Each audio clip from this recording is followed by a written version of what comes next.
Welcome to my channel. My name is Emmy from Emmy Evolving. If this is your first time joining me, thank you for finding me. If this is not your first time, thank you for coming back. All right, guys. Nope. Okay. I asked what this reading was going to be about, and what I heard is the hard cycle is done. And now starts the good stuff. I sure hope so. I sure hope so. Let me just get some cards for us. Get some cards for us. Yeah, I was able to come early today because it's my day off. Not really. Right. Okay. Yeah. I don't believe in days off. I don't believe in breaks. I don't believe in days off. I don't believe in none of that. Ever. Ever, ever, forever, ever. No, I just don't. How are you guys doing, by the way? How are y'all doing? I went ahead and I cut some layers into my hair myself, and I regret it. I should have just left it alone. I cut a little bit shorter last night. And see now, yep, should have just left it alone, girl. That like half inch more that you took off. Not feeling it. Not feeling it. That is the story of my life. Okay. Final deck that I'm pulling from. You know, I don't even want to pull from this deck. I'm not feeling some type of way about myself. How often do I do cardio? Kel. Never.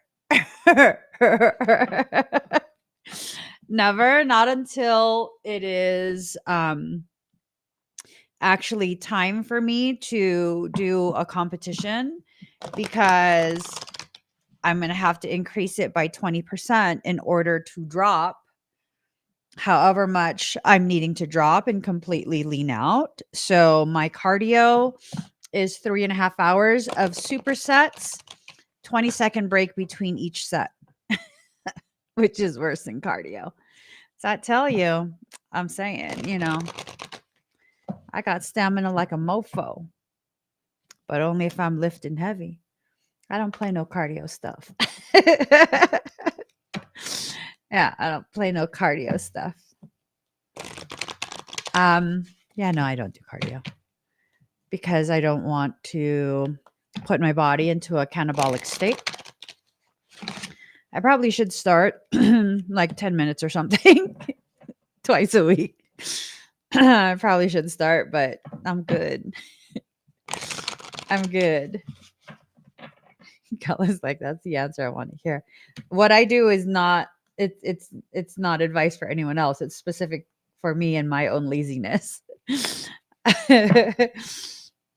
I'm trying to preserve my knees because, you know, on a serious note, I really can't do cardio much. I am trying my best to be as gentle to the cartilage in my knees as possible. So instead, I just lift heavy AF. It makes sense in some way to me. I don't know. It's all for a greater plan. So the hard cycle is done, and now starts the good stuff. There's a lot of things that's been going on with you, for you, seemingly against you at times. But at the end of everything, it's all in your favor. It'll all work out in your favor. There is something that I guess, I don't know if it's you that's not wanting to take responsibility for however this played out.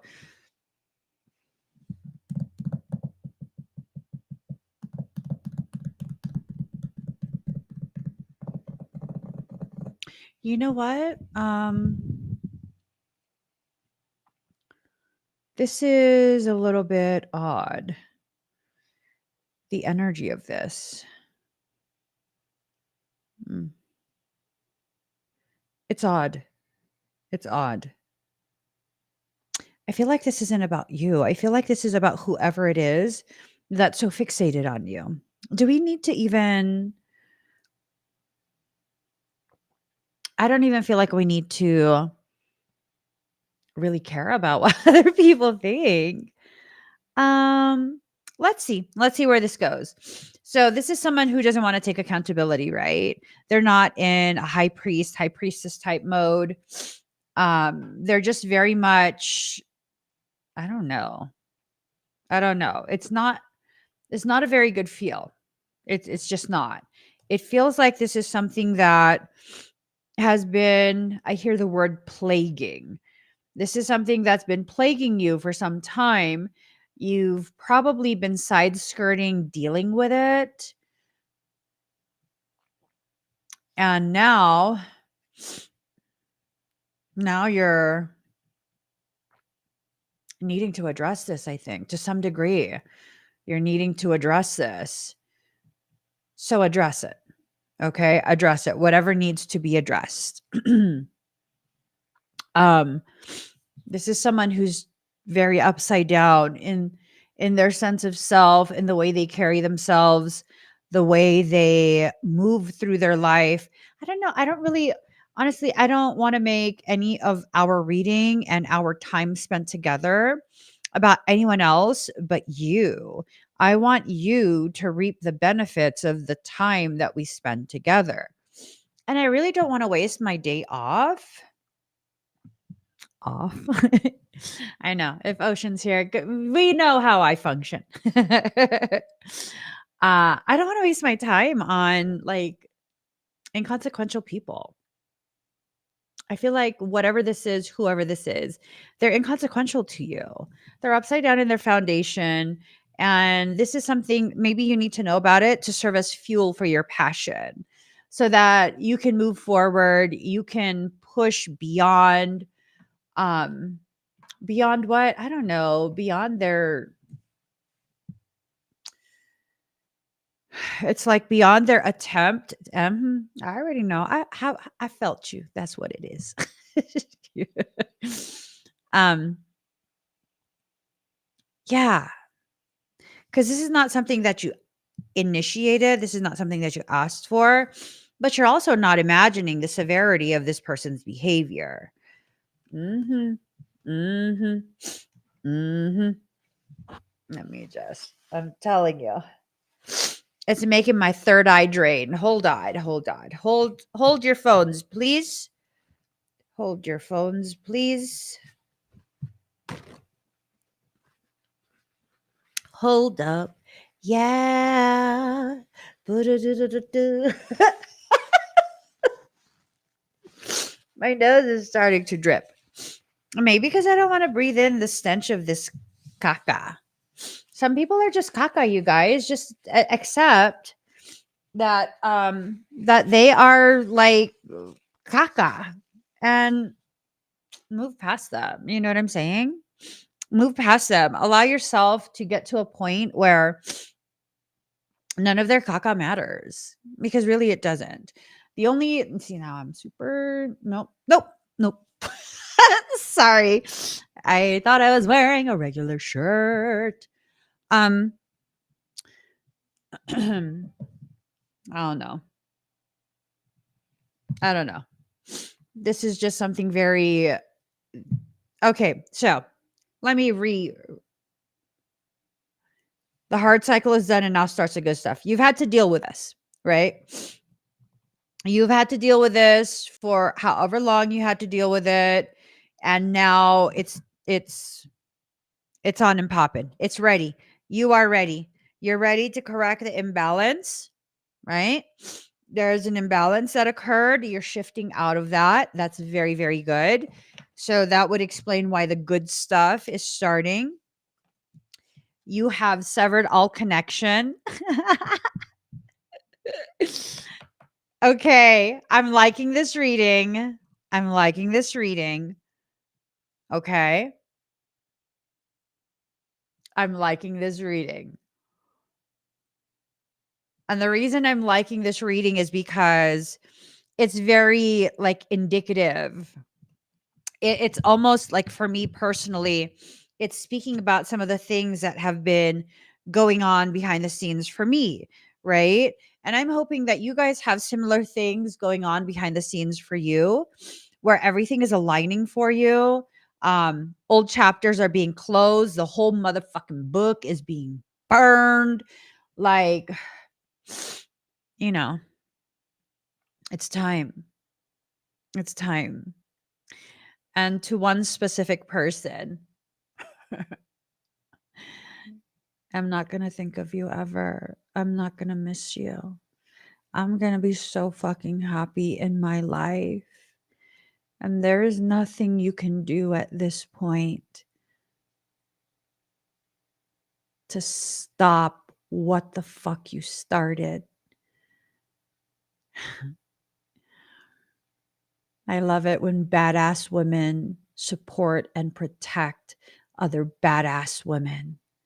You guys, you know what? Let me tell you something. And this is something that I have so much gratitude. I'm dealing with something behind the scenes, and it's taken quite a bit of a legal turn. And some of you already know what it is, right? My lawyer is a fucking badass. She's fucking badass. Yes. Yes. So now, after a long journey, I can sit here and be like, once this concludes, I will never think of you again. Unless, of course, I'm interested in laughing about something. I will never think of you again. You will never have access to me without consequence. Serious fucking consequence.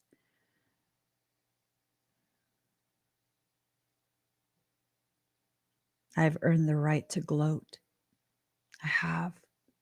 It has been a long road, a long journey, and I have been patient.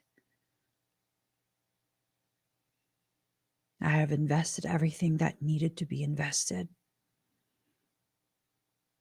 And now I sit here patiently waiting for the complete conclusion. And see, when you allow everything to unfold in the way that it's meant to, right? The hard cycle is done, and now starts the good stuff. The good stuff is this, and this is very fucking good stuff in my eyes, in my heart. Every single time there is a need to disrespect my boundaries again, there will be very real fucking consequences. I haven't been able to feel this jovial in a long time. I haven't. Because I allowed myself to be very much affected by other people's toxicity and behavior and whatnot. And that's the thing, you guys. When you allow yourself to remain in that space of giving someone that type of power, that type of influence over your day and your experiences, oftentimes not so good things happen. And this is just a reminder for you to get to a space within yourself, within your life, where you're no longer going to allow yourself to fall prey to someone else's disgustingness. That's done. That's done. It's only a matter of time before it is officially done on a human level. Whatever you went through, that's done. And you feeling the tangible finality of it. It's just a matter of time before it is a tangible thing that cycle is done. Let it be done. Let it be done. Allow yourself to stretch beyond what you experienced, because what you experience, it's caused you to contract, to pull back into yourself, right? It's caused you to be kind of like a shell of who you once were. And, maybe you needed to go through that on some level that you can't quite comprehend yet. And maybe the reason you had to go through that was because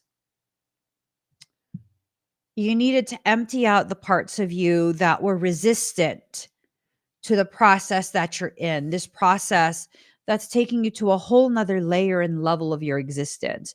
Let's be very clear. You do not need to have gratitude for the shitty people who have done shitty things to you. You did not grow because of them. You grew as direct defiance to their attempts to destroy you.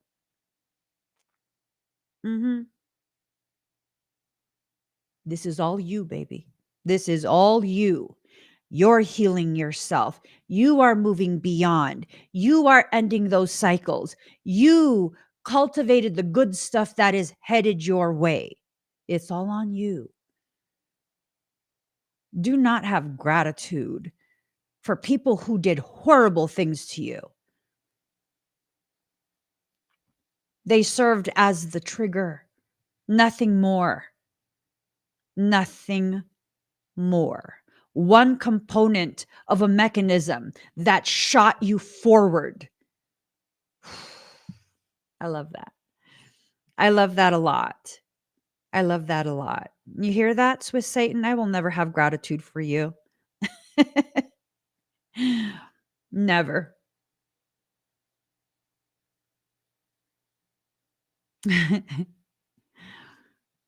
Never. I will never be grateful for your existence.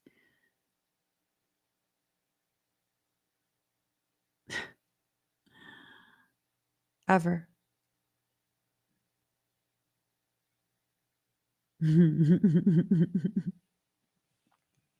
Ever. You couldn't convince me of nothing, none of your bullshit. You couldn't shut me up. You couldn't threaten me into silence.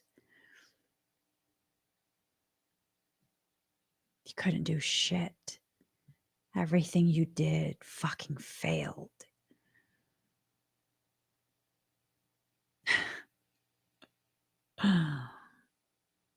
Mm-hmm.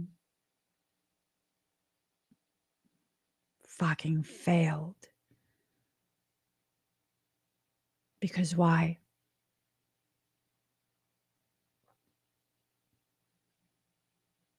Because my destined path is my own.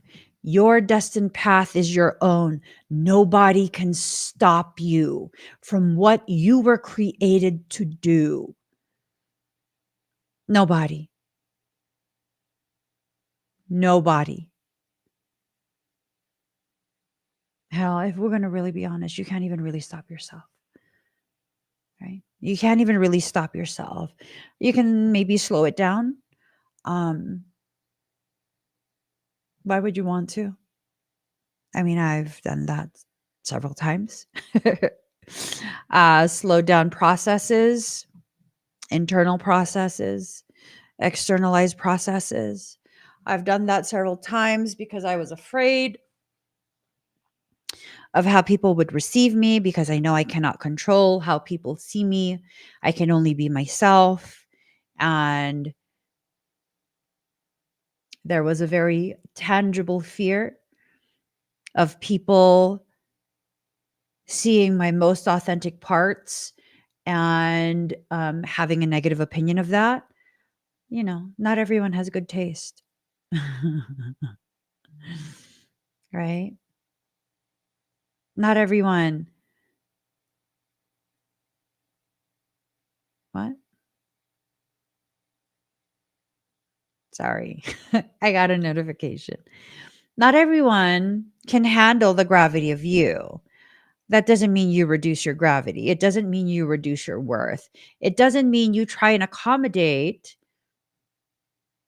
the demands of ridiculous people. It just means they need to not have access to you. They need to not have their words reach your ears, right? Sometimes the words need to reach your ears because that's telling you it's time to do something about it. That's when it needs to reach your ears. You can't avoid everything. And I think for some of us, whatever we've been avoiding, it's coming full circle. It's not able to be avoided anymore. That's okay. You can handle this. You can absolutely handle this. Okay. So it's going to come full circle. You're going to address it. You're going to move forward from it very powerfully, very intentionally. And then you're going to reap all the benefits of all the work that you've done on yourself in order to find the courage to really address whatever this is that's been needing to be addressed in your life. And again, you're going to address it and you're going to move forward from it. And then you're going to open yourself to receive all of the good things that you have now calibrated yourself to receive. Magnetism. There's a resonance. There's a resonance. Ooh, I'm about to say something that is just going to piss off people who are already pissed off at me anyways. I don't fucking care. Anyways, here's the thing. Once upon a time, I used to draw to me people who were so ridiculously jealous, envious, so more than happy to attack me for no reason, zero provocation. And y'all should know by now, I can call myself out for my own shit. I hold myself accountable. If I'm being an asshole, I absolutely have no problem publicly stating, you know what, I'm being an asshole. I'm sorry. I'm in some type of mood right now. I'm not sure why. Right? I'm bordering on that line. I'm straddling it. Playfully. I'm straddling the asshole line playfully. But here's the thing. Zero provocation. These people were doing just really fucked up things. Why? Is it because I was drawing them to me because I was doing fucked up things to other people? No. It's because I was doing fucked up things to myself. I was seeing myself in a very skewed manner, which created space for me to have a resonance with people who see me in a very skewed manner.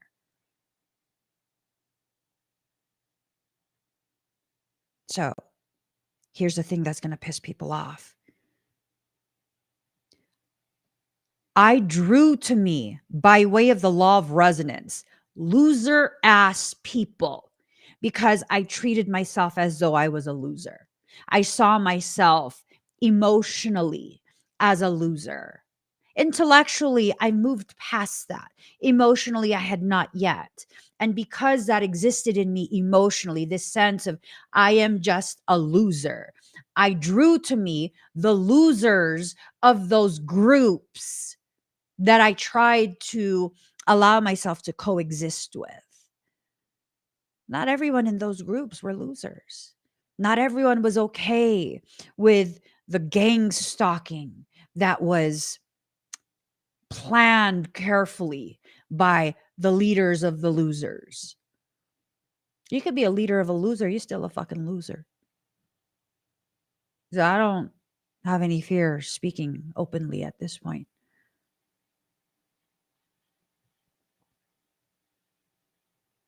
I have no fear of that. I've already received all the consequences of people's insecurities. Oh, you want to give me more? I don't care. I don't care. I know for a fact at this point, I will not be experiencing any more of that. Why? I no longer feel, emotionally view myself as a loser. I am a good person with a good heart. I am strong. I can handle whatever life brings my way. I will handle it. If I need to manhandle it, I will fucking manhandle it. If it can be done in a very gentle manner, quietly, then it will be done that way. Right? Right? Then it will be done that way. If not, then it needs to be done a different way. And if it needs to be done a different way, it will be done a different way. And it is what it is. It is what it is. And that's that. But Emmy, you said you can't control people. No, I can't. I can't. So how are you going to guarantee you're not going to come across jealous, loser mentality people again? Oh, I didn't say I was going to guarantee that. I said I'm not going to experience what I experienced before. And the reason I'm not going to is because this time around, I will stomp the fuck out any attempts to do that to me again. No, I'm not repeating that. And I am speaking loudly and openly. This will be the consequence every single time. This will be the consequence every single time. Because now that old cycle is done, that hard cycle. Well, I didn't give myself any permission to stick up for myself, to enforce boundaries, right? I didn't give myself permission to. And I had to learn. When I first became publicly visible, there was a person who found me, and apparently she's really good at, I don't know, promotions, marketing, something like that. I don't remember. But she had shared with me that she had helped to grow another channel, tens of thousands of subs rather quickly. And I was like, oh, okay. And I remember one time, she was advising me on certain things. I remember one time she go on the live streams while I'm live. And I addressed someone because they were being really rude. And she reached out after, and she's like, no, don't ever address any negativity. You just keep right on going, because it gives other people permission to be disruptive like that. And for a while, I took that to heart. I did. Maybe she was public relations, a PR person. I don't remember. She found me though. That's all I remember. And so I took that to heart. And when people began doing the things that they did, I was like, I'm just going to be quiet about it. Eventually it goes away. It's just, I held myself to a different standard and yada, yada, yada. No, not these days. You want some? I'll fucking give you some. Depends though. Depends on my mood. It depends. Can I make an example of you? Abso-fucking-lutely. Then yes. Yes. Are you just an annoying person, that insignificant? There's nothing powerful that can come from that addressing you. No? You're ignored. You're banned immediately, silently. It doesn't grow the audience fast. I'm not here to grow an audience. I'm here to serve as a testament to the effects of when you take your full power and you wield it with responsibility, and you cultivate your space and you let people know, I am fucking formidable. I might look cute. I might look like I can do nothing. The reality is this. I'm the fuck around and find out, girl. You want to fuck around, you're definitely going to find out. Either by having your access to me completely cut, because no, you're not going to keep interacting with me when I find you disrespectful, when I find you offensive, Or you're going to be flat out addressed and serve as an example as to why people better be on their best behavior when they share space that I am maintaining. Because no. Have you guys noticed the experience in my live streams is far different than experience you have in other people's live streams? Have you guys noticed that? It's very rare to have trolls coming on and being extremely disruptive and just really trying to taint the energy, the sacred space that we share. Why is that? And for you, if you have shared space with me for any length of time, whether it's just a couple weeks, a couple months, or you've been here since 2016, is there really any question as to how things will go down if someone is ridiculously disrespectful? There's no question. You know me and you know my character, you know my tolerance level. It's more than just your energy speaking for you. It's a combination of your energy speaking for you and you speaking for yourself. Right? You want to start the good stuff? Allow everything to align so that the good stuff, when it arrives, it's not tainted or touched by dirtied hands of others. What is for you is for you. And yes, you are open to share that or to quietly enjoy it by yourself, right?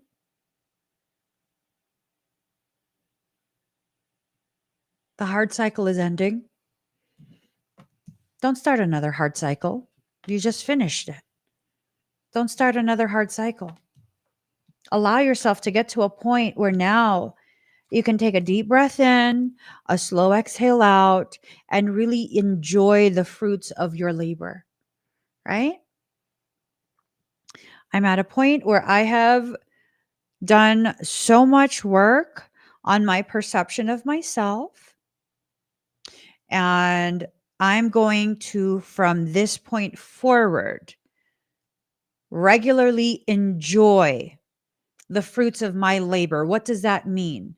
I have gone so far out of my way to never compromise myself, to always intentionally cultivate any space that I occupy or share with others. And from this point forward, for the rest of my life, I will sit in a space of enjoying the person that I am and the beauty that I encourage to come out of you when we share our space together. I got nothing to be mad about in life. No, I'm not rich. I say that often because it's the truth. I'm not rich. I'm not well off. And as the actually rich people say, I'm not comfortable. Right? I'm none of those things. I'm an average person living an average life. And the thing that makes it an above average existence is that I will no longer live with any regrets. I will simply allow myself to be myself. I will allow myself to receive what has been set aside for me by creation. I will continue to share or not share as my heart guides me to do. And when I allow my heart to be the megaphone of soul, there is nothing in my life that I need to regret. Nothing at all. That is the start of a limitless existence. Limitless. Nothing's going to stop you. When you get to that, what happens? You just continue forward. Nothing can slow you down. Nothing can stop you. You just continue at whatever organic pace soul has set for you. And it is a beautiful thing. It is a very, very beautiful thing. And then there will be people who will try and cause you to be upside down in your self-worth, your perception of your self-worth. Don't let them. It's simple.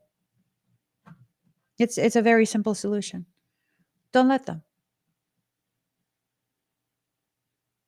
Don't let them. People will tell you to compromise your worth, your value. No. I had someone on TikTok who had seen that there was a sale on my website, which, I'm always trying to look out for our community, people who need services. And there's always some type of promotion running. And that has been going on since 2020, right? I have effectively reduced my rates since 2020. No complaints from me, because if your ability to earn has been reduced, again, I want to accommodate that in a realistic and fair manner. I want to accommodate that. And this person comes on.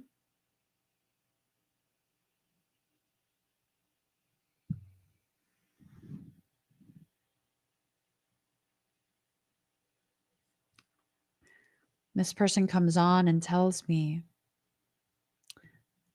that I need to lower my rates even more. I need a bigger sale. No.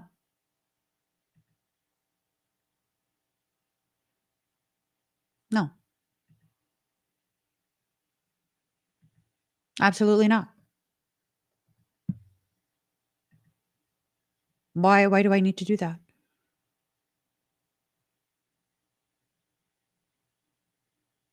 Because you don't understand the value of what I do? Because you don't have the capacity to appreciate that there's already a sale? Because you want more, because you're one of those people who feels entitled to more and more and more and more and more and more and more and more and more and more and more and more and more?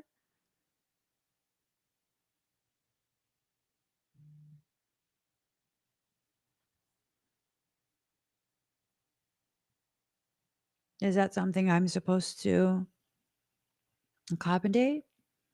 Is that something you are supposed to accommodate? We have to be realistic in the way we function within our life.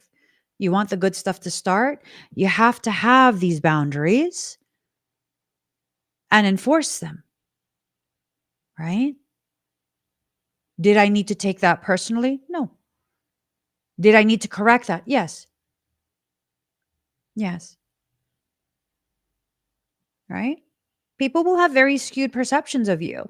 That's part of the hard cycle that you're exiting out of. You want that to stop, you need to be very staunch in the way you handle those types of circumstance. Same live stream later on. I was doing, basically, when I do energy scans for free on TikTok, that is, hold on, I'm going to show you. Give me 1 second. Okay. What I'm doing for free on TikTok, as part of what my soul is instructing me to do, aside from stirring the pot. Yeah.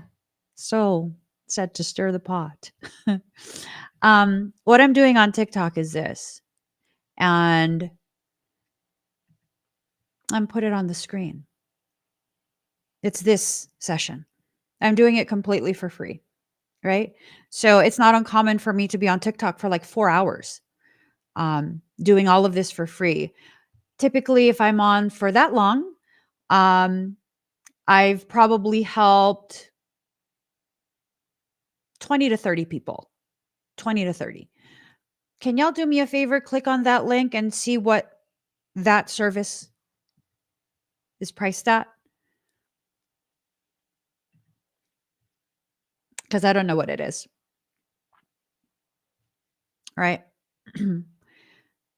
And then do me a favor, multiply that by 20 to 30. Let's say 25, right? 25, because it's the middle point.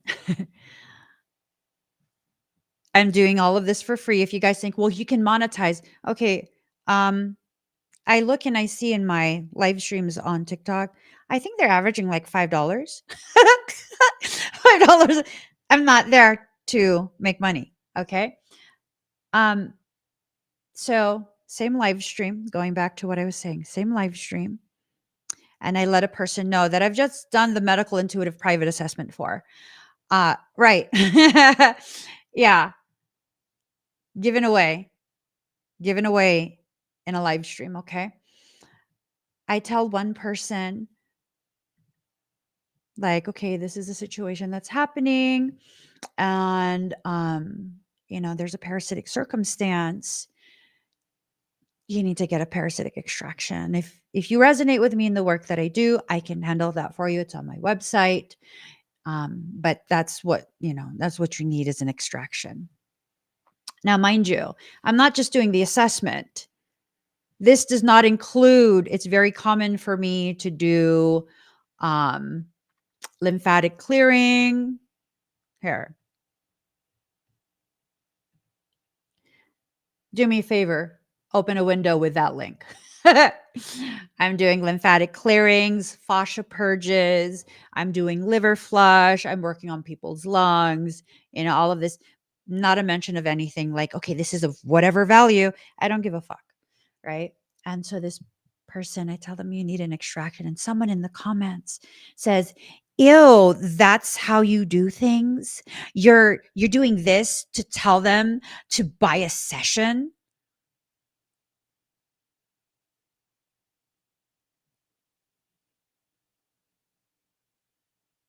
Oh, you're part of the heart cycle, baby boo. You need to be gone. You just need to be gone. You know what you're doing. I'm not talking about that person. That person knows what they're doing too. I don't give a fuck what they know or don't know. I'm talking about you. You know what you're doing when you are in the situations that you are in. When you are overgiving. When you are not sticking up for yourself. When you are allowing the erroneous words of entitled people to cause you to question yourself, you are teaching everyone else who's willing to value you that it's okay if you do that to me. I had to learn this the hard way, you guys. It's taken me many years. And no, I'm not bitter about giving all of that away. When my soul instructs me to do something, there is no money involved. That is not a human thing. When I am providing humans a human service, there needs to be compensation that is appropriate for the service being provided. When my soul tells me to do something, that is something that is agreed upon by all souls involved and affected by that decision and that action. That is already agreed upon. There was already an exchange before this life, and that just needs to be done and completed as promised. And that's that.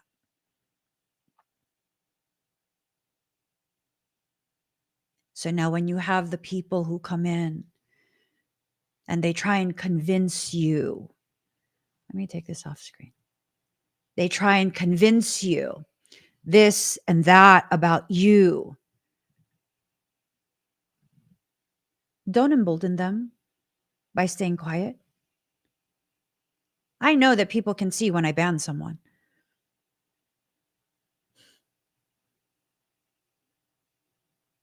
I know people can see it. Sometimes I need to make it very clear why they're being banned because I am cultivating my space. Hey, new people, I will not accept this type of treatment. You might not know what I do on a regular basis, how much I give on a regular basis, but I do. And if you want to understand why I have the stringent standards that I have about the way I am treated, then stay watching for a bit longer. And you will see why it is appropriate for me to be so stringent with the way I am treated, the way I am approached. And if you don't, then don't. That's okay. There's another person who feels just as entitled to you, just as entitled as you to me and my energy, that will gleefully take your place. Go, be gone. There will never be a shortage of people who want to take advantage of what I am giving. That's okay. It's not for me to be like, you don't deserve me. It is for me to be like, I don't deserve this. You need to be gone. Right? Again, when my soul tells me to help, it's not about you deserve me. You deserve my help. It's that, you know what? For whatever reason, I'm being told to help. I will honor that. I must have made you some type of promise before this life. I will honor that. Will we be friends? Probably not. Probably not. But I will honor that because that is the type of integrity that I have. Right? That is the type of integrity that I have. When you guys want the good stuff to start, you signal the good stuff to arrive when you hold yourself to a level of existence that is in resonance with the good stuff. What is the good stuff? I don't know, peace, good people.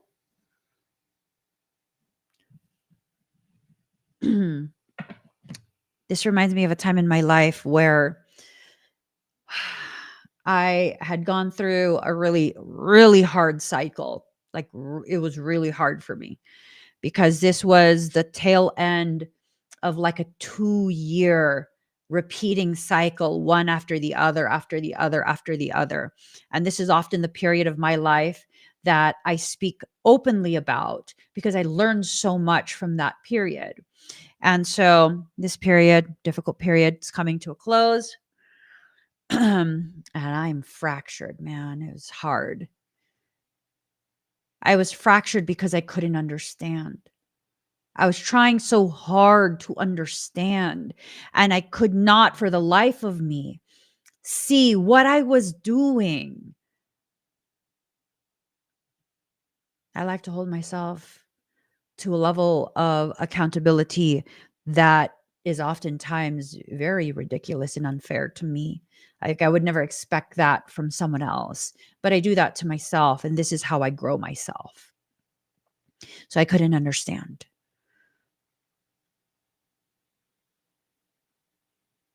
And then what happened? Well, I gave up everything I worked hard for. I gave it up because I'm that type of person that's like, you know what, fuck it, take it. I don't care. Just take it. I don't care. Right? Keep it. I don't care. You want it so bad, keep it. And so I went into that and I left what I had worked so hard for. And then I was like, you know what? No, I'm not going to do this to myself again. I am not a bad person. I'm not. It took a lot of tears, to be honest. It did. It took a lot of tears, not because other people hurt me, but because I needed to clear my view of myself. All of that distortion needed to be washed away. The only way to do it was through tears, right? It was through tears. So it took a lot of tears.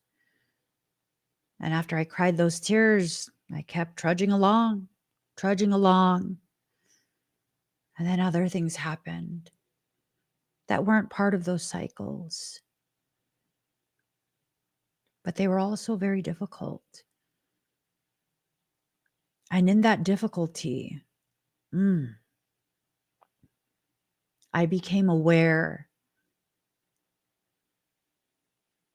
the energy that resonates inside me, my level of resonance had shifted, and it brought to me the very thing I deserve. What is that? All of you.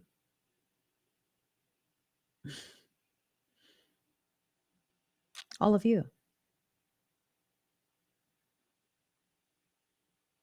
This was a period where I became aware, like, oh shit, I've never fit in anywhere before. I just don't. I'm not bitter. I'm not sad about it. It's an awareness that I have. Even, it doesn't matter what type of group. I just don't, I always stick out. I don't fit in. People are often very nice to me when I enter groups, especially um, before any of this Emmy stuff ever happened. They're very nice to me. I'm always welcomed in groups, but I would always be aware that I don't really fit in, right? And then for the first time in my life, I realized, like, oh shit.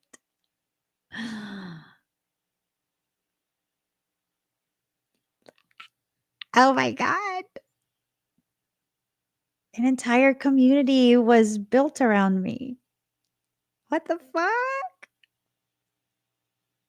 What? Right? And it's not this thing of I'm the head of a community. No, it's like I fucking found my tribe.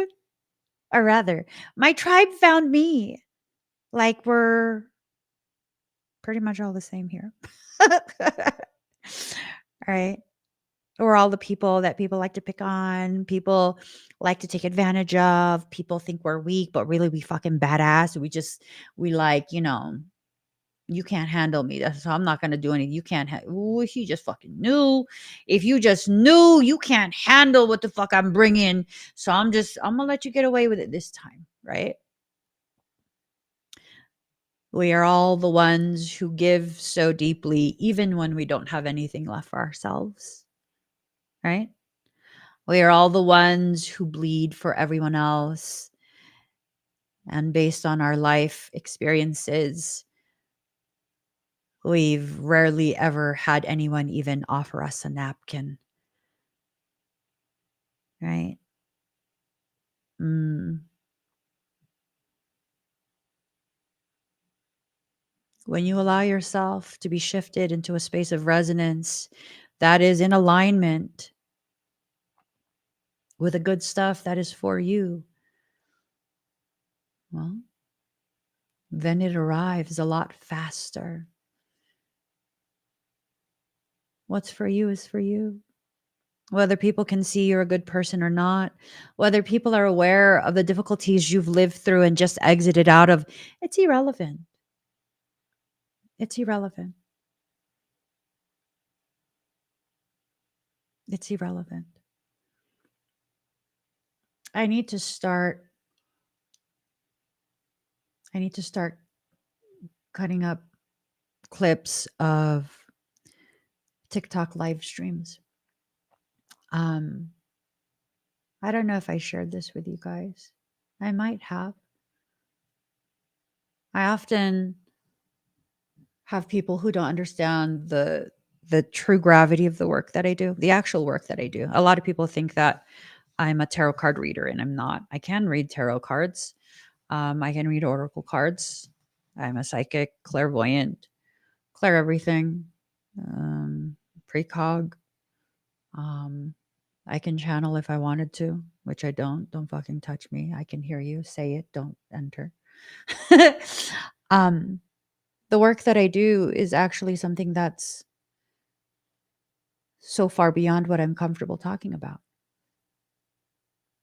So, if that's the case, how are people going to know the true gravity of me if I never actually let it be known? Right? And I'm saying this because I know you guys do it too.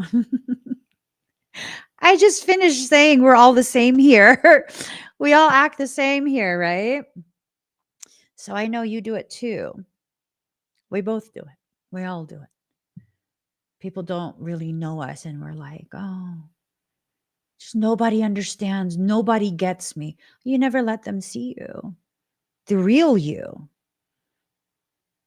How are they supposed to know whether they love you or not if they never see the actual you? Right? Right? They're not going to know. So it's like, I don't really ever speak about the true gravity of the medical intuitive work that I do, the etheric medicine work that I do. How are people supposed to know? There's so many people that claim all of these things. I might just be one of them. Someone who claims things that are too good to be true, and it's really too good to be true because it's not a lasting effect. It's not messianic level healing, right? So how will people know? If you don't allow the gravity of you to be witnessed, not trying to convince people, but just to be witnessed, to share of yourself in that way, how will they know? And maybe that's the good stuff that you're waiting for people to acknowledge in a tangible way their awareness of your gravity. Maybe that's the good stuff that you're waiting for. Maybe at work, you're waiting for management to acknowledge that you are a damn good employee, that you go out of your way, that you do your work, that you are counted on, that you are reliable, right? But no one ever acknowledges it because, I don't know. You do know. Yes, you do. And so I need to splice up some of those videos.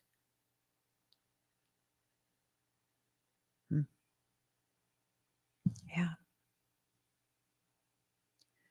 I'm realizing yet again, just like I do in every live stream, how similar you and I are, as advanced as you might perceive me to be. Not at all. Not at all. I'm just verbose. Yes. I just have a way of articulation. You think it's advanced. It's not. I'm right there struggling with the same shit that you're struggling through too, cousin. Yeah, no, we're all there. But here's a good thing. If we're all there in the same place, having the same struggles, and yeah, I'm aware I'm slightly ahead, maybe like 3 months ahead, just so that I could have a better understanding so that when it starts for you, I have gone through the process, and now I'm like, no, no, no, no, it's fine. It's just a process. I just went through that. I just finished it. We're going to be fine. Right. So with that being said, we literally going to be fine because I just went through that. I did. I just went through that. And now I'm understanding, like, the heart cycle really is done. It's finished. It's just taking time for the tangible details to be witnessed by our human parts because, certain processes take some time, right? Oh, that's powerful. Mm, mm. And you commented that at 9:44:44. Boo. I'm telling you, hold on. Let me, oh, maybe I should have just screenshot it. I put it on the screen, okay? So that you could see it. Because you need to see it. Look at this time, blissful. Ooh, it's about the self, reconverging with yourself, becoming a totality, entering into that space like it's hot diggity. Hot diggity. I'll show you. Look, look. Let me put it on the screen. Look at this. Look at this. Look at the time. Look at the time. 9:44:44. Returning back to the point of origination where creation itself is acknowledging the fractured nature of both your hemispheres, that your masculine and your feminine have finally equalized, that this is one part of self, elevated. Two fours together is an elevation. And this part of yourself has come to terms with and reharmonized itself, elevated. So 988. 8 is a number of convergence. 8 is a very sacred number for so many different ancient esoteric sects, because it's a number of convergence. It's a number of consciousness. It's a number of so many different things that I don't talk about publicly. Now, 8 plus 8 is 16. 1 plus 6 is 7. 7 being the number of completion. You are now complete. You are complete within yourself. And this is a declaration by creation, standing from a point of observation of your origination point. From where you started to where you are now, you are completed. And it's just a matter of doing the next part of the equation, because you're seeing 4 and 4, right? You're seeing 4 and 4. 4 and 4 being what? The number of the self and the self mirrored. But if you take it to the next part of that equation, it becomes 8. 8 is a number where you are entered into a totality. 8 and 8, your masculine and your feminine, seeing each other eye to eye, seeing with clarity the equal nature of both. You are as equally powerful in your masculine as you are in your feminine, coming together for 16. 1 plus 6 is 7. The space of completion, completing the process, completing the circuit. Ooh, the hard cycle is done, and now starts the good stuff. Now starts the good stuff, the full flow of energy. It is the full flow of energy. That right there. And that's how soul speaks to me. Lots of numbers. I tell you, number after number after number. Card number 19, let it go in reverse. There's nothing about yourself you need to let go of. There is a reorganization that needs to take place where you allow the parts of you that are more appropriate for this period of your journey to take the primary role. Other parts of you need to step back and maybe take a break, rest, have a snack, whatever it is. For example, there was that part of me that needed to be my own defender, right? My own defender. It needed to be aggressive. It needed to be obnoxiously crass. It needed to be what was appropriate for the circumstance, going so far as to even completely ignore all of my societal and cultural programs, right? I mean, for me, that's like a big no-no. That's a big no-no. I'm Filipina. You are not supposed to be disrespectful to elders. It doesn't matter what they're doing. You are not to be disrespectful. You can quietly remove yourself from that space, but you do not disrespect elders.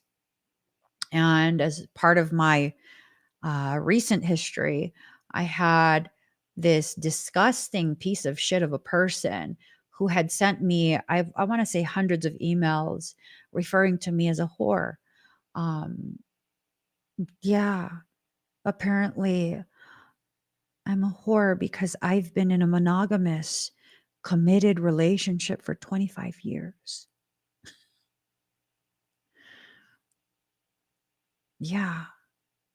And I'm categorically a whore because they're Jesus and I'm Mary Magdalene and I'm supposed to only have intercourse with them, a person I didn't even know existed, nor am I attracted to, right? The only way to really address that I felt I was left with, the only option I felt I was left with when they went on my live stream to continue their criminal harassment of me and public displays of emotional and mental abuse that I had been quietly sustaining for several years already. Um, I was like, your mom's a fucking whore. I said what I said. I don't even know who their mom is. I don't know her name. I don't know what she looks like. I don't know anything about her. I know she failed as a mother. That's my personal opinion. When you raise someone to be like that, I mean, yeah, that's a very valid personal opinion based on your child's behaviors. That was appropriate in my eyes. This is not something I'm proud of. It's something that's very shameful in my culture. I don't speak about elders like that. That's that's not good. That's not allowed. That's not okay. That's not okay, right? But that part of me needed to step forward. The part of me that's like, all right, you want to keep, okay, your mom's a hoe. That's what's up. But does that part of me need to continue to stay? No. That little savage can go back and sit down, take a nap. There's no other elders that need to be called a hoe. Okay, that period is done. That period is done. We're just going to leave that alone. That's done, girlfriend. We don't have to revisit behaving that way. It's done. You made your point. You made your point. That was a part of you that needed to come forward, right? When was the last time you gave yourself permission to allow the appropriate parts of you to come forward? Because there's this part of me that's an absolute, to say it in a poetic way, a lyrical savage. You know what I'm saying? Like, there's various degrees of savagery. At least for me, there is. There's various degrees of savagery and various forms of expression of that savagery, right? That was a part of me that needed to step forward during that period. That's not an appropriate part of me now. I don't need to do that. I'm not pushed into that. I don't need to give that part of me permission to come forward and just be disrespectful for no reason. Zero reason, right? Allow the appropriate parts of you to step forward. The parts of you that can stick up for you, let it stick up for you. Let it stick up for you. Looking way back in my history, as I've been publicly visible, like I would have no problem sticking up for someone else, but you do shit to me, and I'm just like, yeah, it's so fine. It's fine. Don't worry about it. Don't worry about it. It's no biggie. It's no biggie. Right? Clearly, I had the ability to stand up for myself. And that's why the good stuff couldn't come because guess what? What I kept saying was no biggie. What I kept trying to convince myself was no biggie was actually a major biggie. I ain't talking about biggie smalls. I'm talking about a big ass deal because that was a symptomatic presentation of my unwillingness, not lack of capacity or inability. It is a flat out unwillingness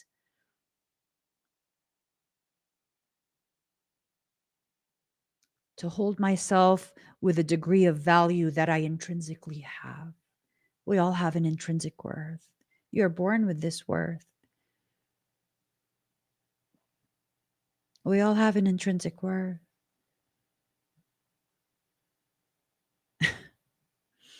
We do. We all have an intrinsic worth. Just because the environment you're in does not understand the value doesn't make it invaluable. Like, for example, here, we'll use this because.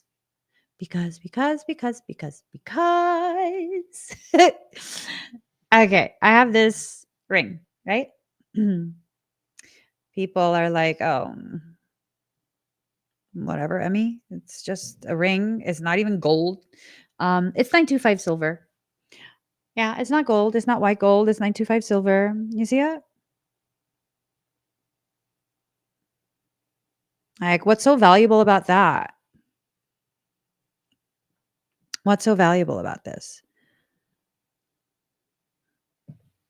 People would think it's just some,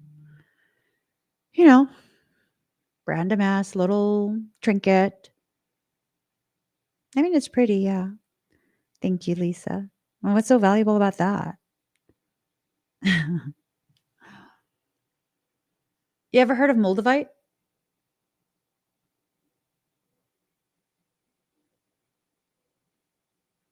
You ever heard of moldavite? A lot of people talk about moldavite, right? Shit's pricey. Super pricey for raw moldavite. Look how it's not flat either. It goes down. It's a big ass piece, isn't it? That's how far the gem goes down. That's faceted moldavite. Try finding one this size.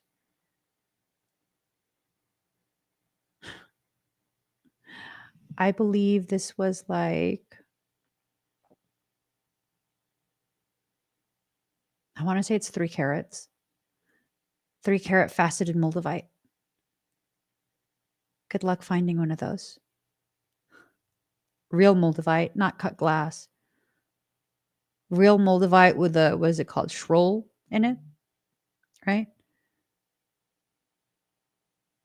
I often, when I wear it out, I don't want to wear it out because the setting is loose. I love this ring.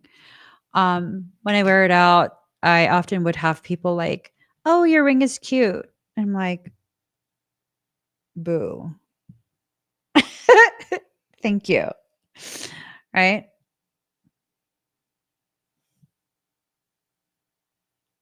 At some point, that stone is going to be worth more than diamonds.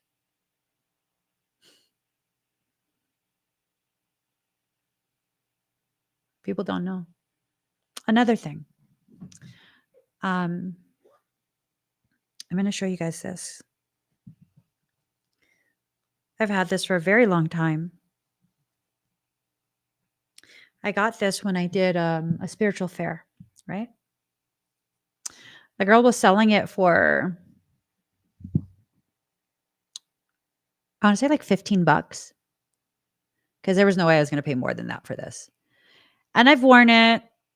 I've worn it to all sorts of different places.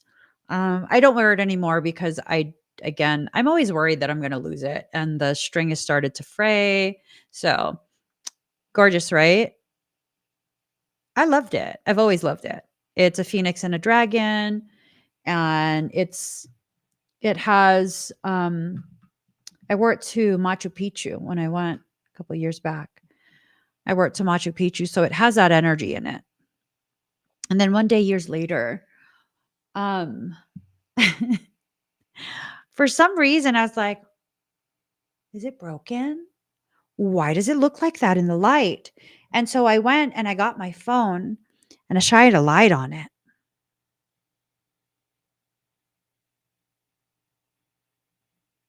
You see that?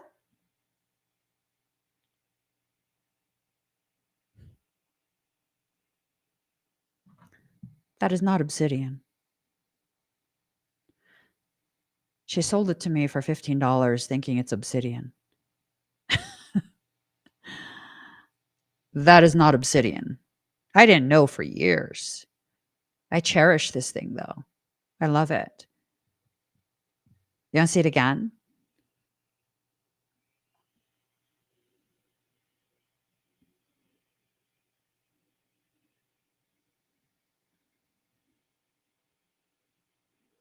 That's not obsidian. Just because people don't know the value doesn't mean it doesn't carry value.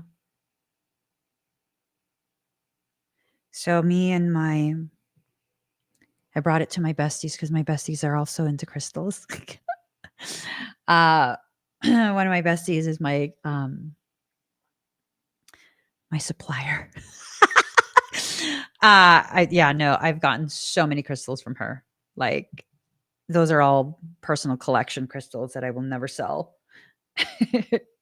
I've sold other crystals that I've gotten other places over the years to make room for crystals that I get from her. So,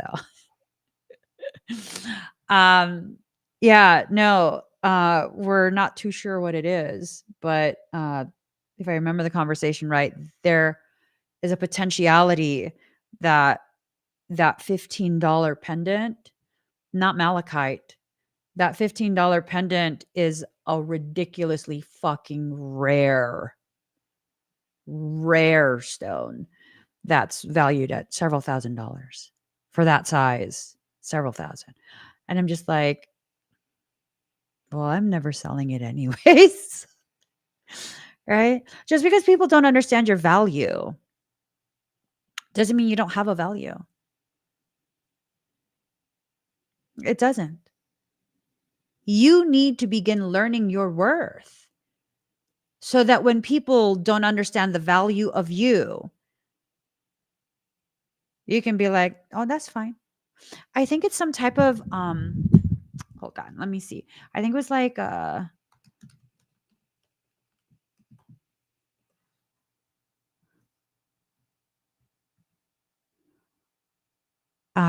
we were wondering if it was like some type of black jade.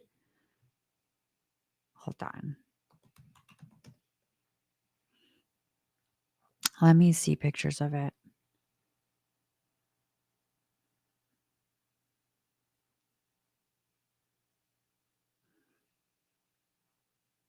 That's what we were wondering. If it was black jade, omphacite jadeite. Ooh, let me look at this real quick. Uh-huh. This pendant, same size as my pendant, and it's a goat. It is a goat pendant on Etsy, and it's priced at $16,800. Certified natural omphacite jadeite, grade A. You rock on them, boo. Rock on then. $16,800. Fuck yeah. That's about the size of mine. I'm never selling that. I'm never selling that. No. No, no, no, no, no. I paid $15 for it. It's traveled with me all sorts of lovely places. And it's always with me right by my laptop when I'm live streaming. Your emotions are getting the way of you understanding the actual value of you. Feel what you feel, but don't allow what you feel to distort what you know about yourself, right? This new chapter, it has to be completely new. It has to be completely brand new. You cannot simply be repeating yet another cycle that you've already exited out of previously. Now, I think for some of us, you're at risk of that. The hard cycle is done and now starts the good stuff. I'm going to show you why I think for some of us, you're being warned about inadvertently stepping into old cycles again. First and foremost, betrayal. Excuse me. Betrayal. I know you're not trying to betray yourself again. Stop it. Parasitic. Someone, for some of you, hopefully not a lot of you, but for some of you, there is someone maybe from your past that's trying to come forward, trying to be a part of your life again. And they are someone who has betrayed you in some way at some point, and that's probably why you lost contact, probably why you stopped talking, and they think they can come back and what? Don't do it. Don't do it. Oh, forgiveness this, forgiveness that. You can forgive someone and still never forget their character. And based on your awareness of their character, never allow them to have access. Right? So, really, this is going to be a really intense analogy example. Okay. If you have a friend that is a pedo, and they've harmed your child,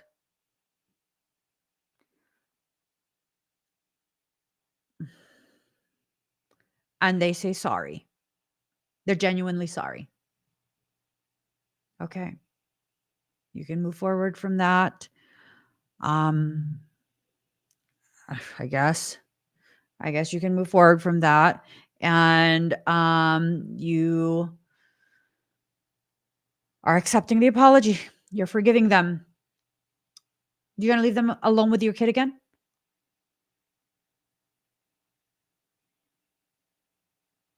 Are you going to leave them alone with your child again? Well, they said sorry, right? I mean, you forgive them.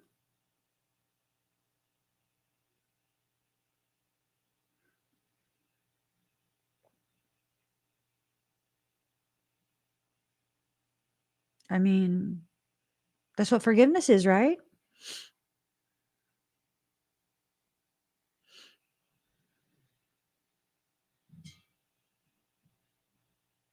I know for a fact I wouldn't.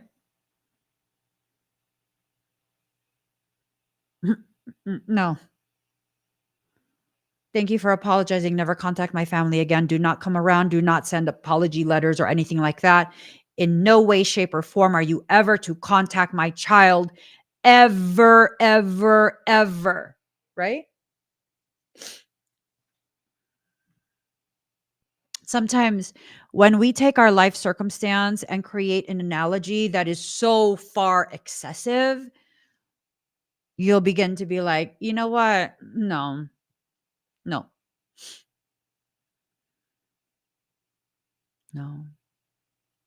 When I see someone's dysfunction, uh, amen, Nikki. Amen, Grandma Nana. Amen. Amen. And I feel the same way.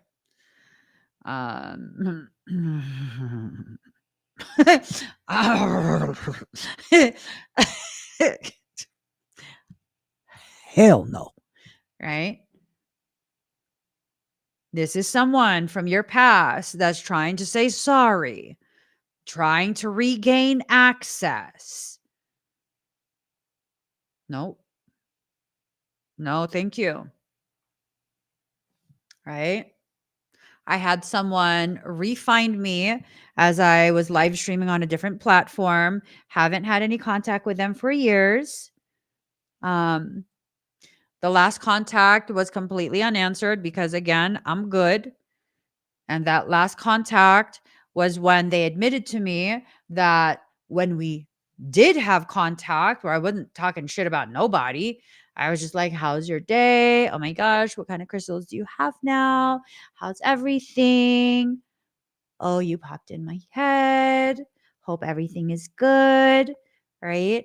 That they were actively trying to gather information for a person that was intentionally malignant towards me. I'm good. Don't come on my spaces and be like, "Hey, oh my gosh. No, I'm good. I'm good." Oh, you think now we can trauma bond because that same person did to you what they did to me that you thought they were in the right for doing to me, despite the fact I didn't do anything. I'm not someone in denial.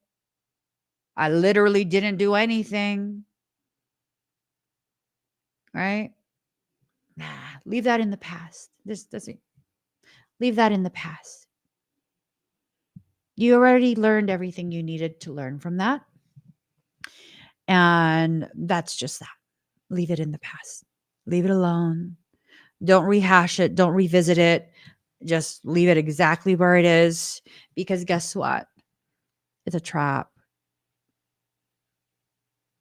It's a trap. Your soul is testing you to see if you've actually learned.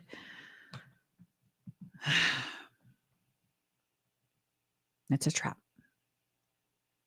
And when your soul is setting up that type of circumstance, to see if you've actually learned, if you step into the space yet again of denying your ability to defend yourself, rejecting your warrior spirit,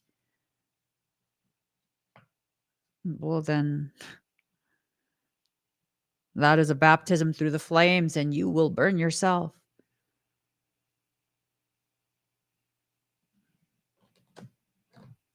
Rather than allowing yourself to burn, if you're really hell bent on being a phoenix rising from the ashes, why don't you allow yourself to rise from the ash of the bridges that you've burned? And may the light from the bridges you burn light your path back to yourself.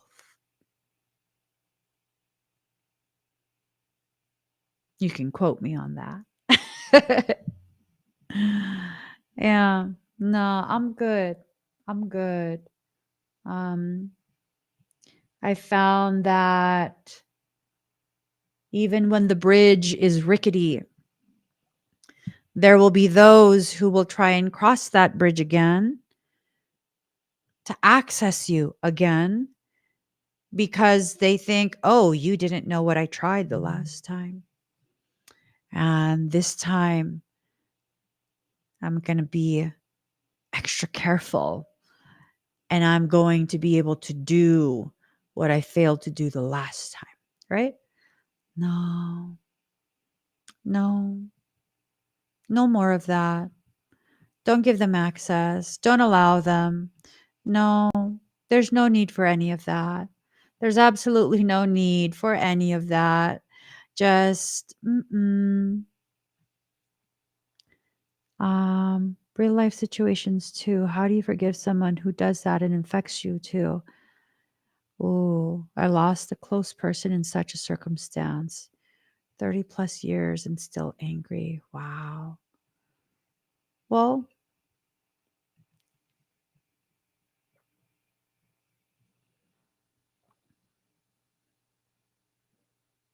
are you asking me how I would handle that?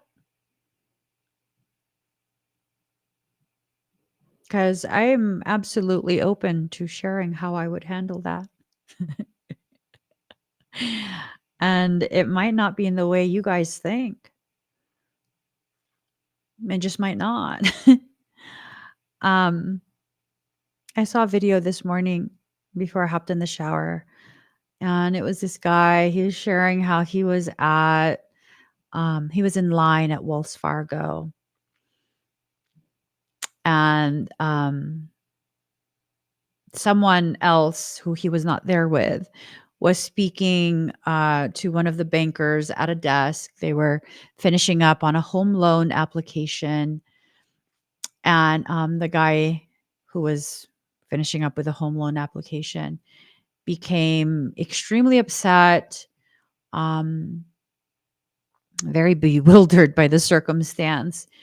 And the person who was recording the video, along with two others, were just like at a loss because what had happened was um, they denied this man his home loan application. So some of the details, the man was going to put $100,000 down on a home, and he had $250,000 in his bank account with that bank just sitting there. And they're like, yeah, I'm sorry, we don't quite know why we can't extend you this loan, but we're going to have to deny your loan application. And so these three people, one of them being the one who posted the video, is like, they got curious, they got nosy, and they asked the guy before he left, like, how much of a house were you trying to get a loan for? And it was a $400,000 loan.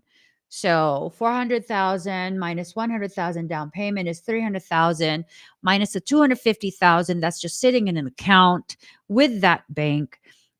That's a $50,000 discrepancy. They wouldn't approve him for a $400,000 loan. And everyone's kind of like, oh, we don't know what's going on. This is so messed up. And I'm over here like, oh, that's God protecting you. From what I've seen, Wells Fargo shady as fuck. It is. It's shady as fuck. People losing their homes because they're making payments on time, but Wells Fargo's allegedly, or apparently, I don't know. I didn't follow up. They were applying it to different accounts, and so it was showing as um the house was going into default, and then the house was auctioned, and these people were paying on time. That's you being protected. There have been people in my life that I have lost, not because of death, but because my life was protecting me from their weakness. I still love them deeply. But if you are not solid within yourself, and I am going in the direction that I am destined to go, and because of your lack of solidness within yourself, you are now a prime candidate to be a Trojan for parasitic things to access me and derail my progression through my sacred journey. It makes me sad, but I love you silently from afar, and I wish you the best always. Always. I want happiness for you. I want peace for you. I want everything that I would have fought for beside you, for you, but in my absence. And that's just how I feel. That includes siblings. That includes siblings. It includes parents. It includes whoever. Like, when life takes you away from me, I respect that. I respect that. Right? I respect that. I was talking to my kids the other day about one of my friendships that had ended a while ago. Um, it's one of these things where it's like that friendship ended not because of the individual, but because of their spouse. And, I had no problem letting my kids know I really miss him. I do. I really miss him. He's such a good person. Such a good person. That was a loss for us. Um, we keep loving him silently from afar. I even told one of my older kids, like, I wouldn't feel angry or some type of way if at some point you felt it within you to reach out to that specific person and be like, we miss you. I would be like, yes, we do. Yes, we do. Right?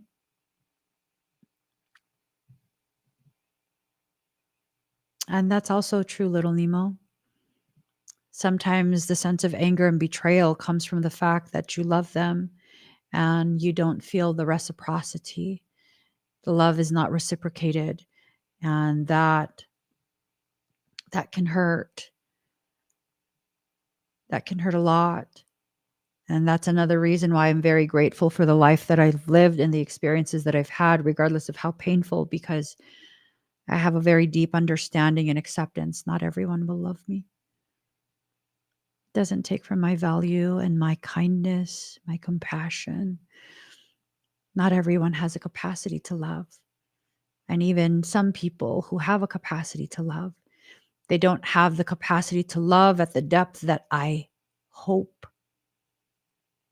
And if we're really going to be honest, because I'm very aware of myself, most people don't have the capacity to love to the depth that I do.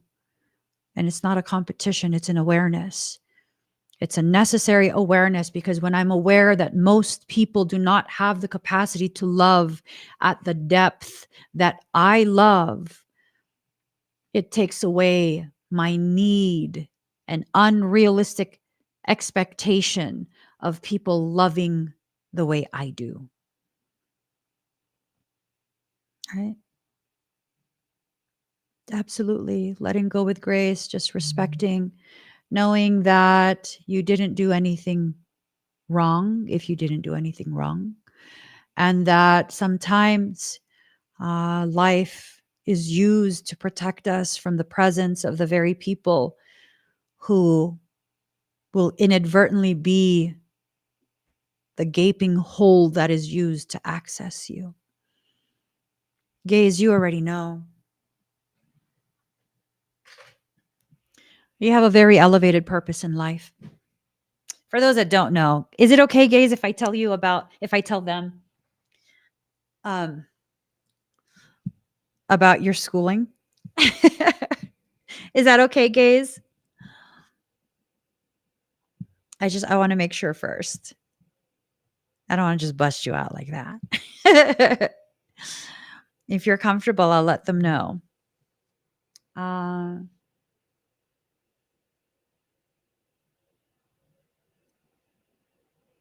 my gosh. So, intuition, allowing your intuition to guide you, allowing your intuition to guide what it is you choose to observe. For some of us, we're choosing to observe strictly the horrible aspects of a person, the bad parts of their characteristic, right? Sometimes what you need to observe, yes, be aware of the bad things they're capable of, but you also need to observe the goodness that's in them, right? Like, I know a handful of people who you look at them and you look at some of the things that have happened, like recent things, and you're like, oh my God, that's just a really questionable person. That's someone that's like, oh my gosh, drama, trauma, just, I don't want any of that around me. But when you allow yourself to just view from a space of neutral observation, the person as a totality, you see, okay, that's a trauma response. Oh, you're actually a teddy bear, aren't you? Oh, you're a teddy bear, right? And then you begin to see, like, no, you're not a bad person. You've been hurt real badly. This is you protecting yourself because you've never had anyone protect you. You've never had someone hold space for you. You're not bad. That's what I like to do. Really listen to my intuition telling me, right? Telling me what I need to see, what I need to know. All right, Gaze has given permission. Gaze, the reason why I shared what I shared is because, again, I'm aware that you have a very high calling in life. You have a very deep, deep sense of service to others. Gaze is one of my most gifted students. Gaze is already certified in level 1 of my Aura Spectra Bioregenesis, my Kokoro 33 program. Highly gifted. Highly gifted. So gifted, in fact, Parasitic things don't ever want you to feel stabilized. They don't want you to have the quiet and the stillness to further cultivate your gifts to the degree that you could serve at the depth you are destined to serve at. Mm, mm, mm, mm. And I'm going to toot your horn even more. Gaze is highly accomplished. Highly, highly accomplished. Advocating for women, such an empowering person. And the manner with which you speak, so soothing.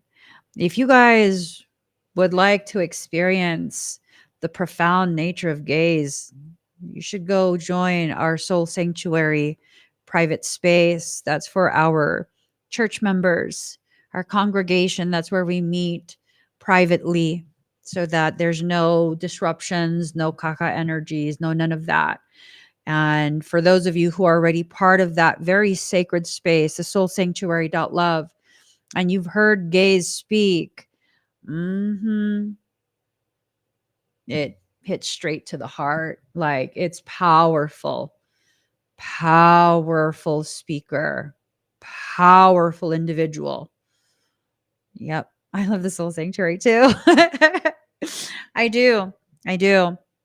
So, you just kind of got to take things in stride. The good things are coming, but sometimes paired with the good things are the difficult things. Notice how I said difficult and not bad. A lot of people have tried to do bad things to me. Do I have a history of having a bad life? No. I've had a very challenging life. I've had a life full of adversarial moments that were designed to exponentially grow me by way of adversity. Nothing bad has happened in my life. There have been a lot of difficulties, a lot of struggles. And those difficulties and struggles were because I was not aligned and I did not allow myself to see clearly what it is that I was actually being prepared for. Now I have clarity. And so I can see clearly I needed to go through some of these really difficult things that most people probably will never go through. It's okay though. Most people don't have the same degree, the same depth of service that they have promised to fulfill in this lifetime. It's okay. I'm not bitter. I'm not being punished. I'm being prepared. And as part of that preparation, for many of us in our community, the most difficult part is what? You're going to be surprised. The most difficult part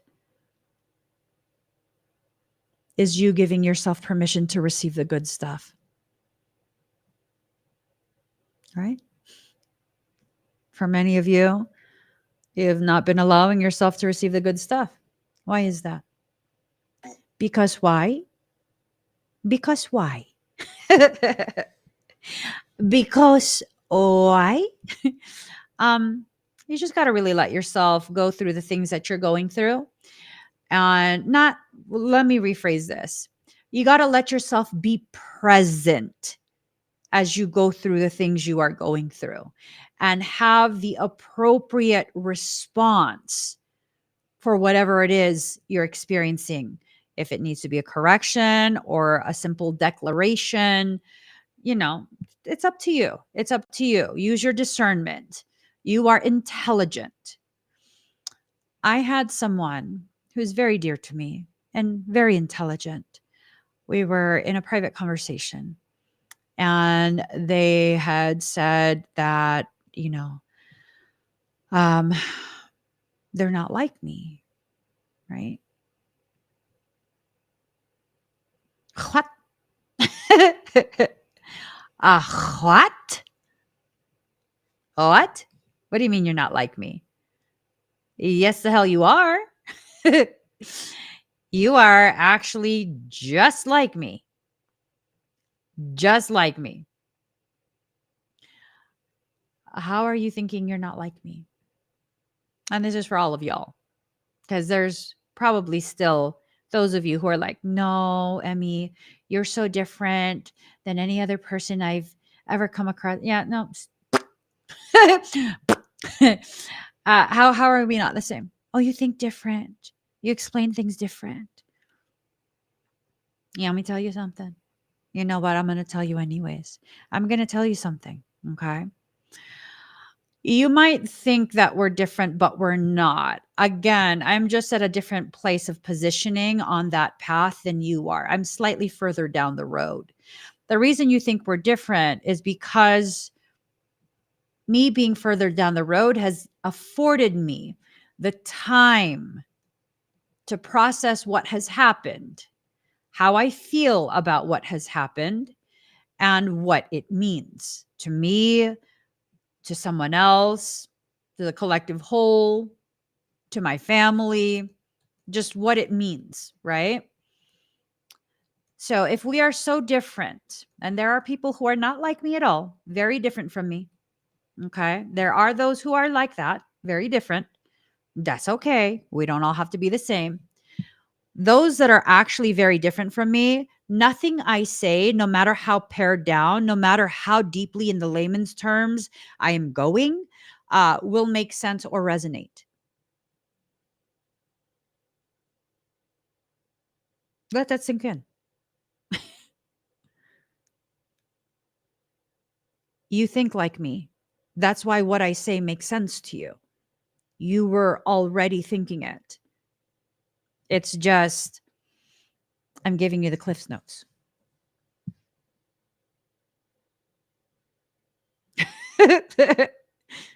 That's the only difference. Because I already cried the tears. I already beat myself up over it.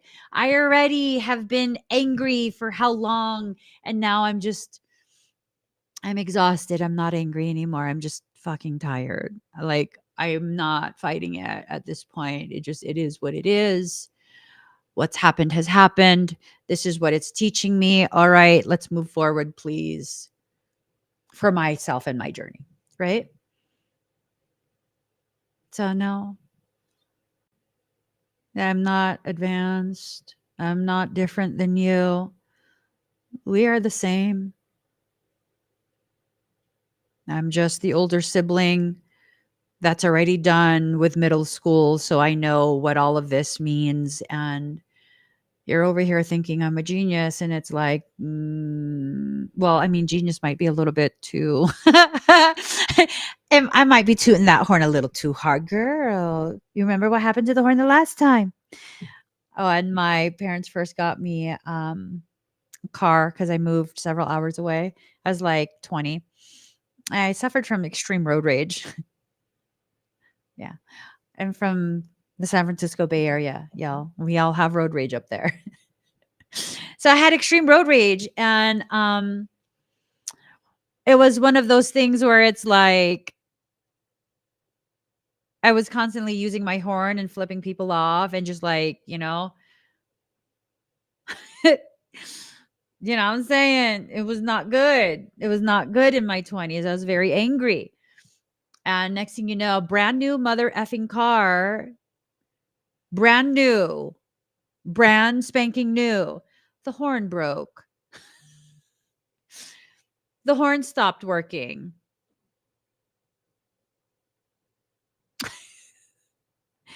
Don't toot it too much. I think because I was bam, bam, bam, the horn broke, right? So now that's where my fear of tooting horns comes from. I broke the horn. Granted, it was a literal horn, but still, Whispers, you are absolutely like me. Whisper says, I'm not like you. You're very powerful and have beautiful gifts. You're very sweet.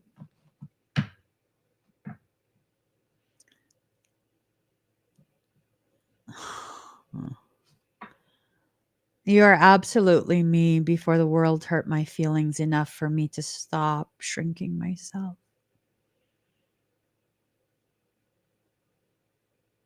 I have no doubts about that. You are absolutely me before the world hurt my feelings enough for me to choose to no longer shrink myself. It don't matter if he broke it on purpose or not, because you know what, Lisa? My husband is a Gemini enabler on a whole nother level. He got me this, it's a flip board. It's like a horizontal flip board with a handle. And it's on it's spiral bound. So I just find the right page and I flip to it and I hold it up. And it some of my favorite things to hold up and show drivers, I would honk and be like, was people like you should not procreate. And then there was another one, and I still remember this. I was 20 years old. I still remember this. This other one said something along the lines of, right pedal is the gas, asshole. And if y'all think, I'm telling you, I'm from NorCal, baby boo. If y'all think I was just all bark, no, no, no, no.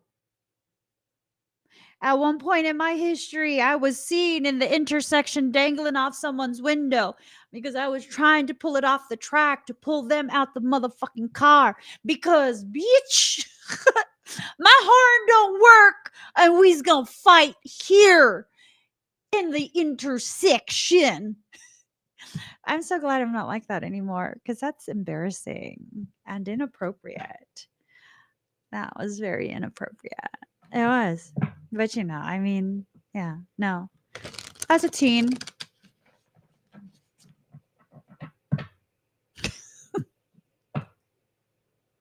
I'm saying I'm the fuck around and find out, girl. Okay. Okay. Hold on. Oh my gosh. Okay, here goes. We got a final card, okay? A final card. And now I gotta go eat my breakfast. My breakfasts. Okay. Ooh, boo, look at you. I'm saying, are those nipple pasties? Hot shit, girlfriend. That's hot shit. I mean, I wouldn't wear that, but you do you, boo. Look at you, all perky and everything. All right, here goes. I am not a Gemini, but fortunately for me, I've been married to a Gemini for 25 years, and his Gemini issues have rubbed off. It's rubbed off. It has. It's true. It 'tis a fact. His Gemini self has rubbed off on me, and I'm excellent at talking shit. I'm excellent at assholery. I love it though. I love it. Geminis are my favorite. Y'all are funny as fuck. I'm saying, you guys are so fucking funny, especially when you talk that shit. But then sometimes it goes toxic, and I'm just like, take me home. I don't want to be in the car with you if you're going to be like this. I don't want to be around you. I'm not going to run errands with you. And he's like, are you serious? Do I not sound serious? Okay. Okay. Right. Let me sit up in my chair higher. See, I knew it. I knew it. You're just a baby shit talker. It's okay. Hang around me long enough. Daddy will teach you how to talk shit like the big boys. This man talks so much shit. It's like we're driving in a parking lot. Ain't nobody in front of us, okay? We're in a parking lot. He sees someone like 5 rows away. He's like, look at that fucking asshole over there. Where are you even looking? intelligent asshole. He's like, you don't see it? There's no one in front of us. He's like, he's 5 aisles that way. What did he do to you 5 aisles away? See this right here? Mm-hmm. That right there. That right there. Uh-huh. Yep. Hot. I think the Capricorn in me likes it. I'm like, yeah, put him in the place. Put him in the place. But then the Piscean in me is like, stop. You're so toxic. Isn't that right, Daddy? Isn't that right? You're so toxic. Just take me home. I don't want to even be in the car with you if you're going to act like this. It's lovely. It's lovely. I love it. So here goes, guys. There it is right there. There it is right there. Mm-hmm. Ooh. Mm-hmm. Nectar of the lotus. Look, y'all, the outfit. Okay, what is that? Red Jasper? Boo. Mm-mm. Mm-hmm. Mm-hmm. Mm. Mm. Mm-hmm. The Divine Mother wishes that those who are meant to feed others be well fed too. Ooh. I'm going to read that again. The Divine Mother wishes that those who are meant to feed others be well fed too. Your devotion to helping others has the effect of squeezing the cosmic heart chakra of the Divine Mother.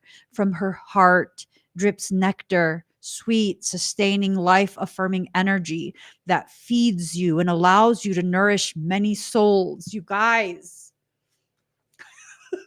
I don't know what that was about.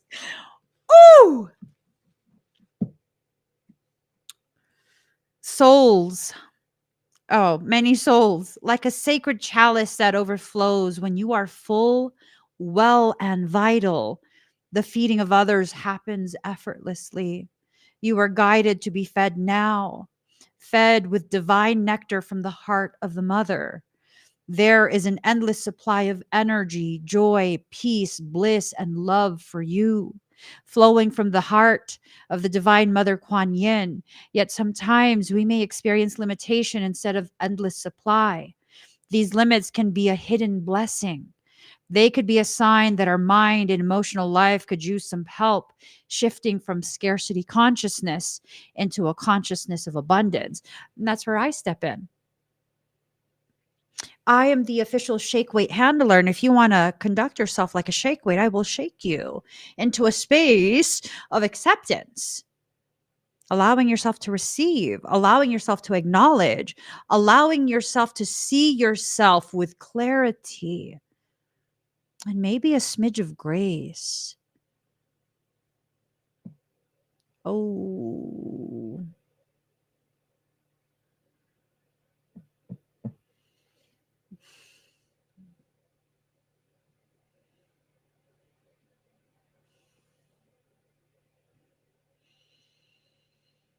All right. I just heard something. I heard a question from Michael that just hurt my feelings on your behalf.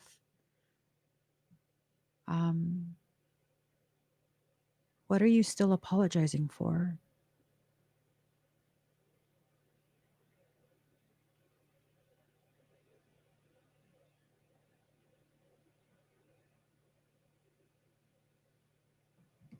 What are you still apologizing for? What are you still saying sorry for through your actions, through your shrinking yourself, through those cycles of self-abnegation? What are you still apologizing for? Someone at some point in your life convinced you that you made some type of mortal sin, committed a mortal sin against who? You were a child. I should have known better. Not if you weren't taught better. These people that were holding you to a standard that they never taught you how to live up to.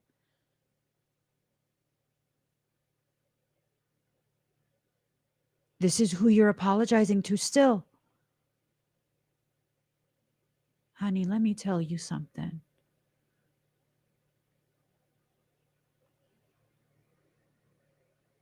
They have no idea who you are and what you're capable of.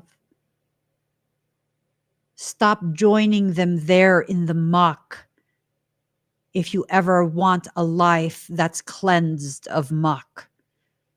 One of the most powerful ways you can love someone like that and heal your relationship is to get yourself out of that and show them how you did it. Encourage and inspire them to do the same for themselves. That is how you love someone into wholeness, into a space of healing. You cannot heal them. You can inspire them to heal themselves. There's nothing you need to apologize for anymore. You were a child that was never taught any better than what you had to piece together for yourself.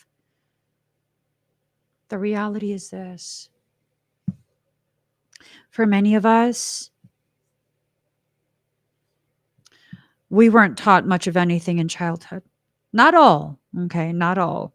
But for many of us, we were not taught much of anything constructive, healing, or any of that in childhood.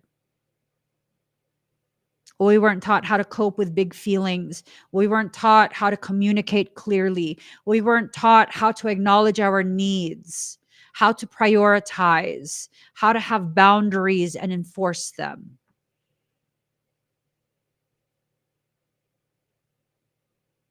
We weren't taught any of that.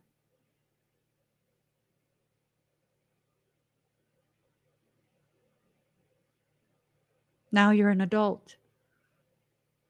Now you're in a position of power over yourself. Now you have the power to protect yourself, and you don't need to revert to old coping mechanisms, old habits, old desires to appease those who have threatened you. Overtly or covertly, it's irrelevant. A threat is a threat is a threat.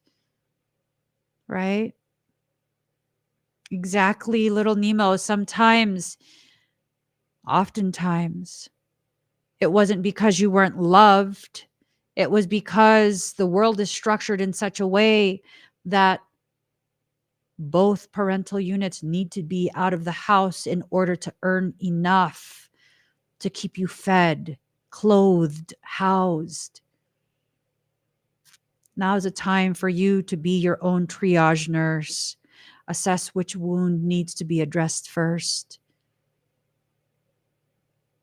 Allow yourself to see a lot of the things you're suffering through right now.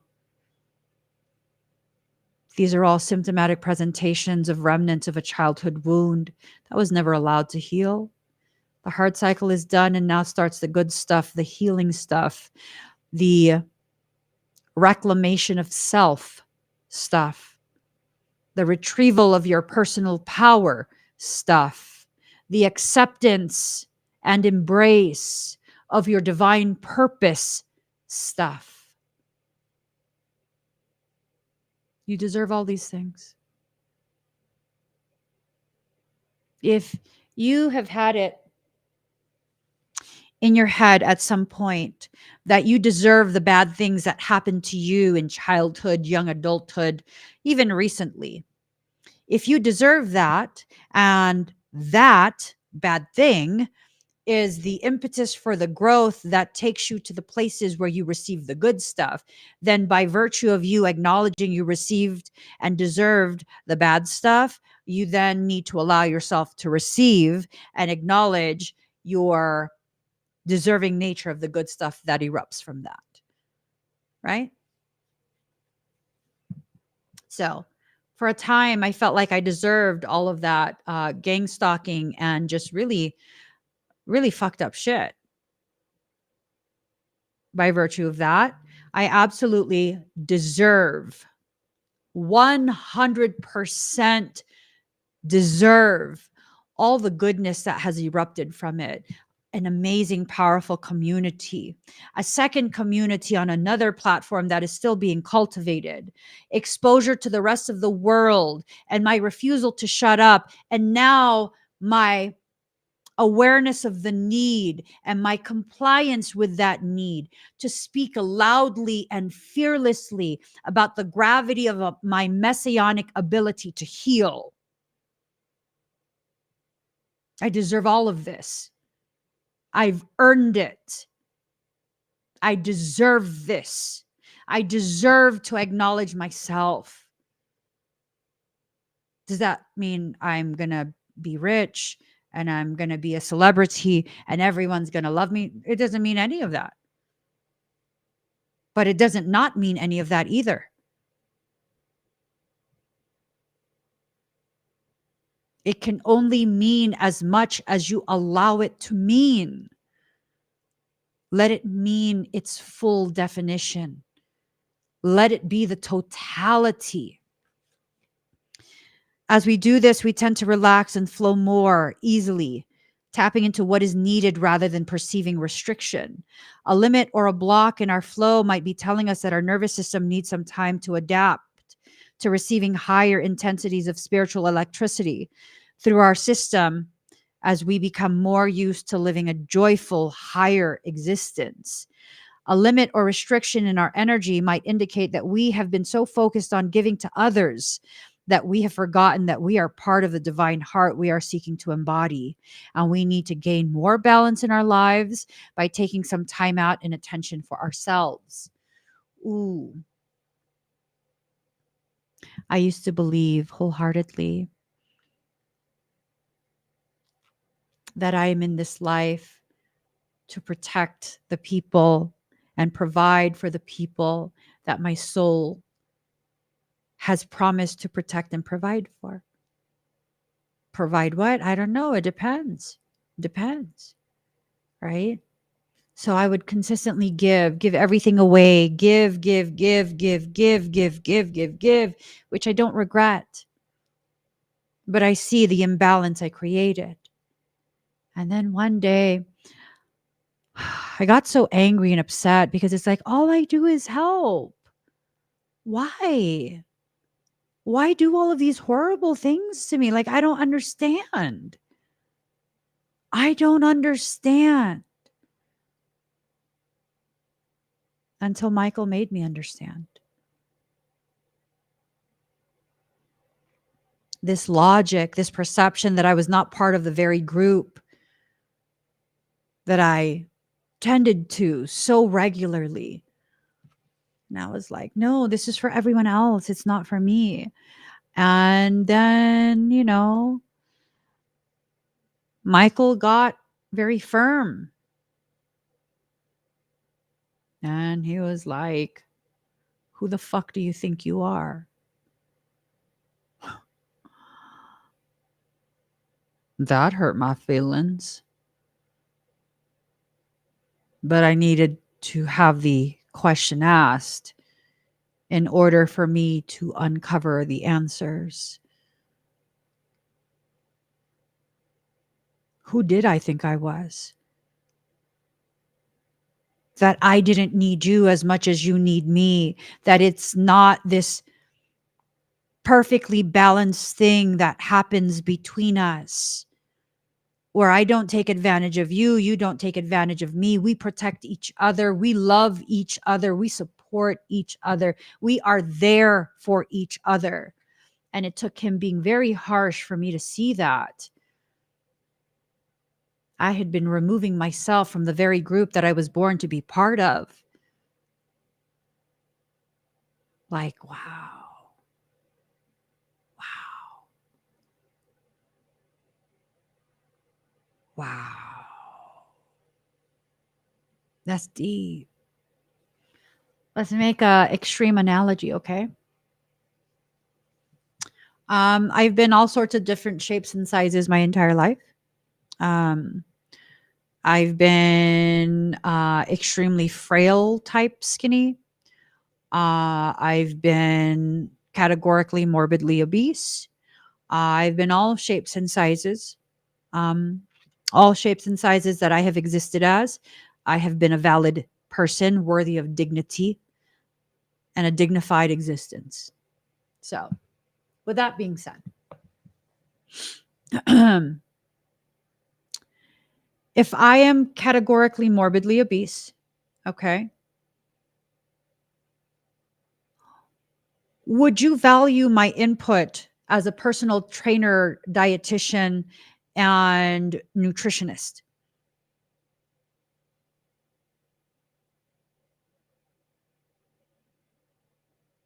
Would you see me as an authority in that?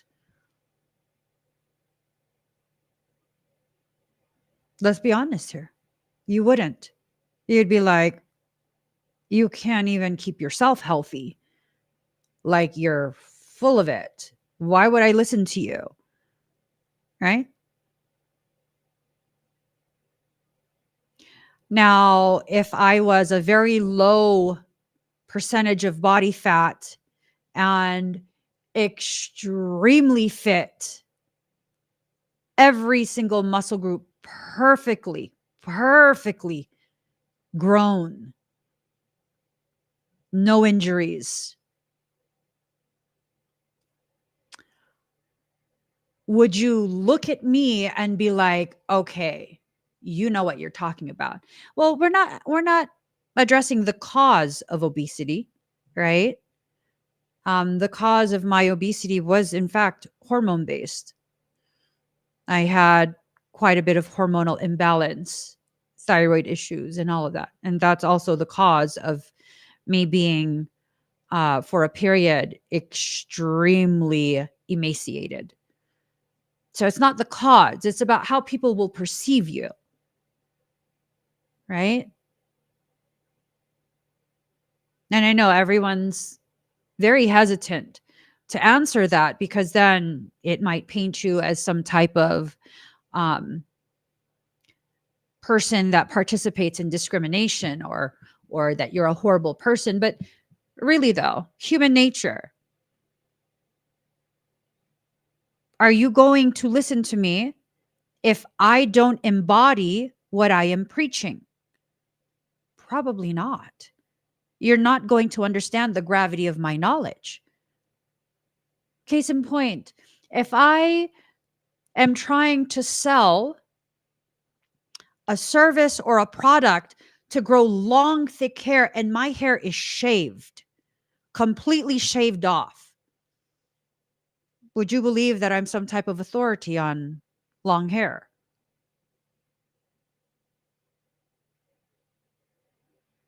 Probably not. You want to see someone with long hair, with thick hair. So when I speak about coming together as a community, how could I ever be genuine in that and be received in the way that it needs to be received when I keep separating myself from the very community that I was born to be part of?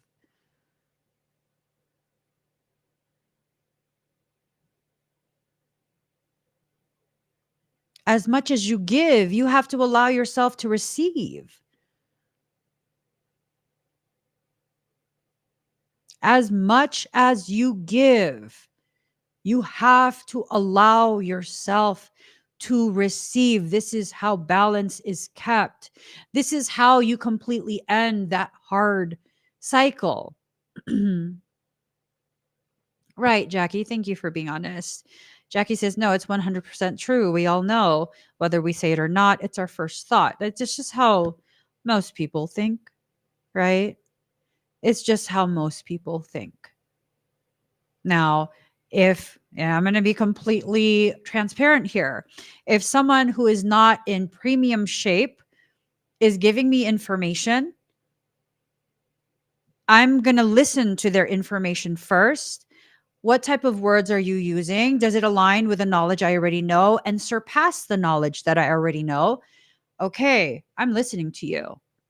But of course, secondary thought, wait, did you injure yourself? Is there a health problem? Why are you not applying this to yourself? Right? Like, because then my question right after that is, the information you're telling me accurate, but is it not sustainable? In which case, I don't know that I want to participate in that. Because if I'm going to do something, I want it to be sustainable. You look at my history.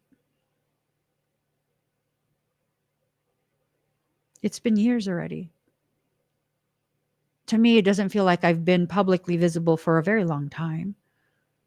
It doesn't feel very long.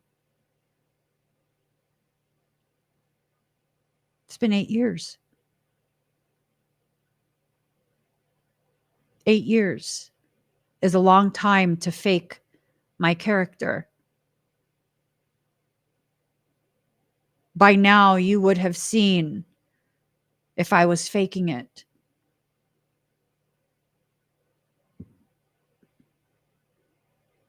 Eight years is a long time for me to bullshit people about knowing information that I don't know about.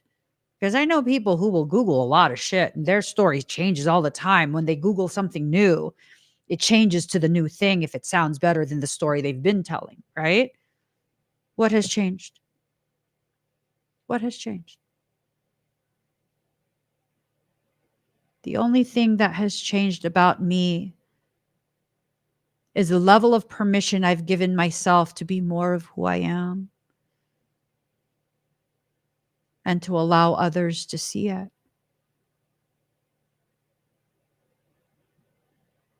And so now it's this thing of, I know I'm not separate from any of you. I used to feel like all of you are the ones needing to be protected. Me, I'll figure it out. I'll manage. It's fine. Don't worry about it. It's not, I'm on a pedestal. That's why I'm saying, no, it's, don't worry about it. God made me strong to be able to handle whatever I have to handle. Stay in the safe space. I'm going to make sure everyone's fine. Just stay in the safe space. Do not come out of there. It's fine. I will handle it. No, I don't need you to back me up. I don't need you to fight beside me. And now, I would never encourage you guys or ask you guys to go to war with me. But I know in my heart, I know without any doubt, people want to fuck around with our community. No, we're in it together. You guys aren't stepping back. You guys are like, oh, no, you didn't. Oh, no, they didn't. I already know. And that's why I'm very protective of our community. Like, no, I will not allow any of those types of situations where you would ever have to feel like you need to do that. Like, no. Because now we are so deep in our awareness that we are shoulder to shoulder. That is the good stuff. You are not alone in this cycle anymore. You can let this hard cycle completely end. You're not going to be left all by yourself. Because I know for some of us, we continue these old worn out cycles because we're worried. We're worried what's going to happen when it's done, when that toxic person is out of my life. What's going to happen? I'm going to be all alone. No, you're not. You're only alone if you choose to be. We have a whole ass community here. No, you're not going to be alone. When we are encountering a limit of some kind, whether through needing to come back into balance or because we're about to break through into a new level of spiritual growth and realization, it is wise to receive divine nectar, to allow ourselves to become replenished and supported, honoring the guidance that is hiding in the limitation we are encountering. Every limitation you encounter is offering you guidance. What type of guidance? I don't know, but my eyelash is tickling the caca out of my eye. um, then it will have served its purpose and the limit can fall away. Divine nectar is our vital energy. It's a life force and the fuel for growth of all kinds. It is peace, it is power, it is abundance, and it is love and divine grace. It exists in the physical world and the spiritual worlds, forever intertwining with each other throughout the life of our universe. When our chi energy or life force is replenished, we feel creative, happier, and more content, accepting of ourselves, others, and life, and more able to flow in harmony with nature and divine will. It is a much more enjoyable way to live in balance and with adequate chi than to be struggling to keep going at times when it would be more productive to love ourselves enough to stop, rest, replenish, and revitalize. Like, oof, oof. How many of you are needing to be revitalized?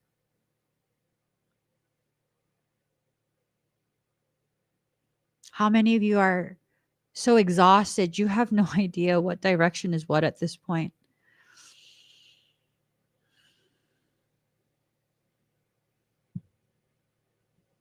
Ooh. Lisa says, I think sometimes we got so used to the toxicity that when it does find its way out, we're left standing with what now, not realizing it's our chance to heal from it. Did you know oftentimes when you heal, that area that's being healed is much stronger than before it ever broke?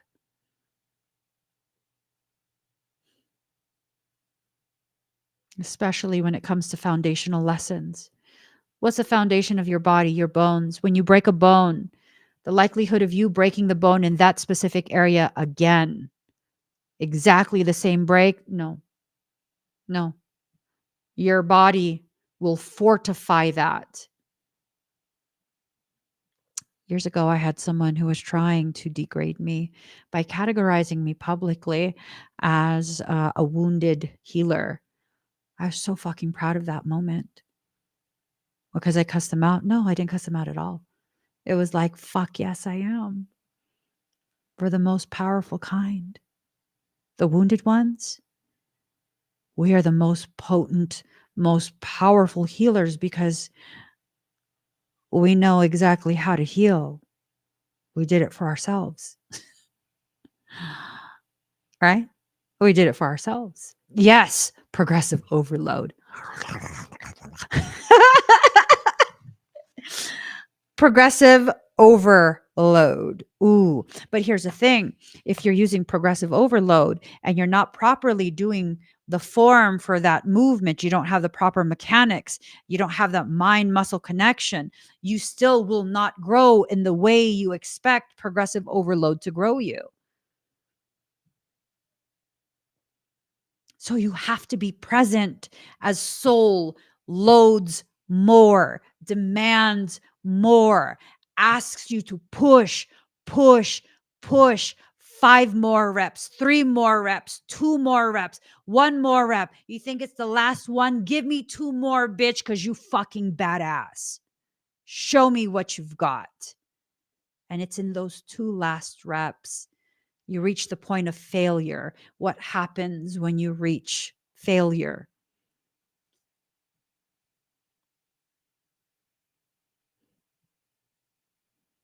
You have ensured the highest potentiality for expansion. you have ensured hypertrophy, assuming you allow yourself to rest and replenish. Rest and replenish. That's it.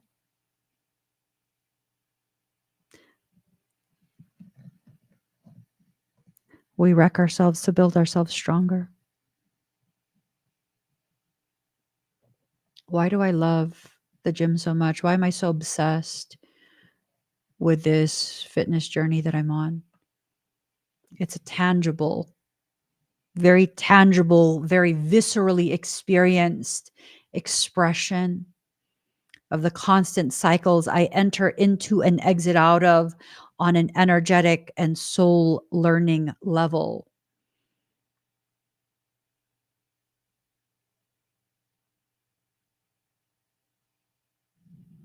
Yeah. The pain I experience as I do what I do day in and day out. I don't always have anything tangible to hold on to and witness for myself to encourage me to keep growing and expanding my awareness of myself. At the gym, though, that's a whole nother story. That's a whole nother story. The type of growth.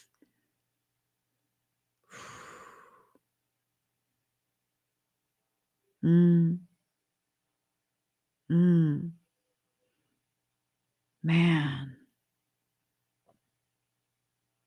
And then, of course, come the injuries. And the injuries are reminders of ways I've held patterns, ways I haven't been fully present in the midst of a major movement, right? There's this one content creator on Instagram. I always forget his name, but he works with his girlfriend, who is a pretty well-known fitness competitor. She's in phenomenal shape, and his subspecialty is glute development.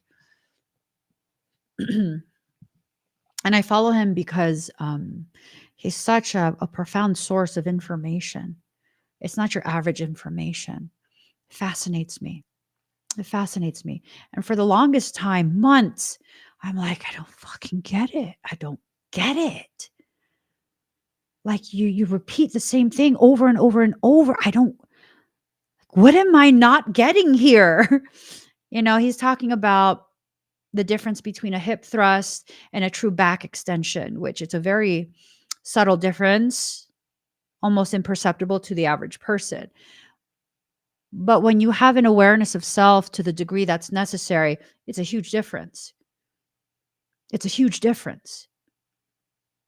Because when you have the anterior pelvic tilt, when you're doing a hip thrust, you're working the erector spinae. That's a spinal movement. You're going to thicken your waist. I couldn't understand, like, how do I change my movement? I don't get it. It's been months. I've been like, what the fuck is this guy saying? I want to understand. And then it clicked for me the other day. Like, bitch, you've been moving like this. That's why you don't get it. I've been moving like that. I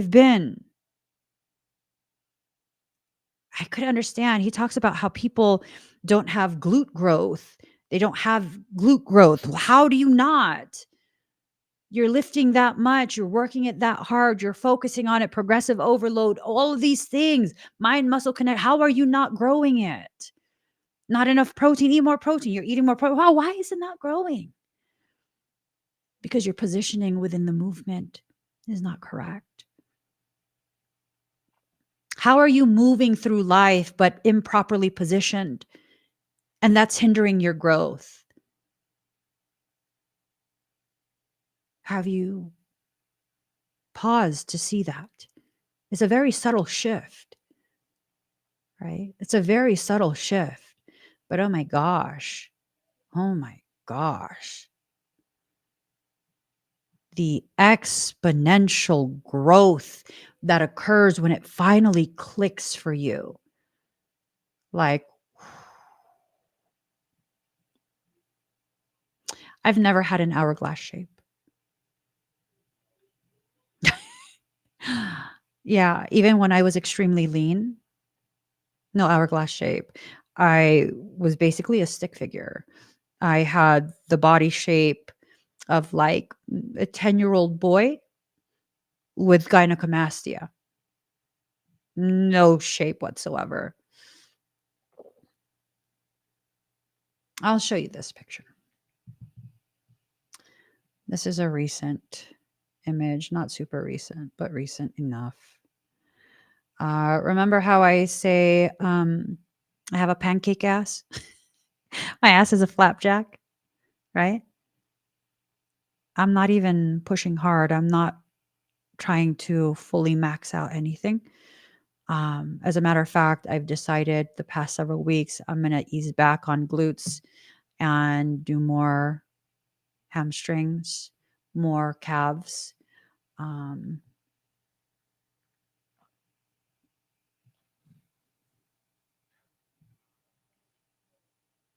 Do you see the degree of pop in that ass?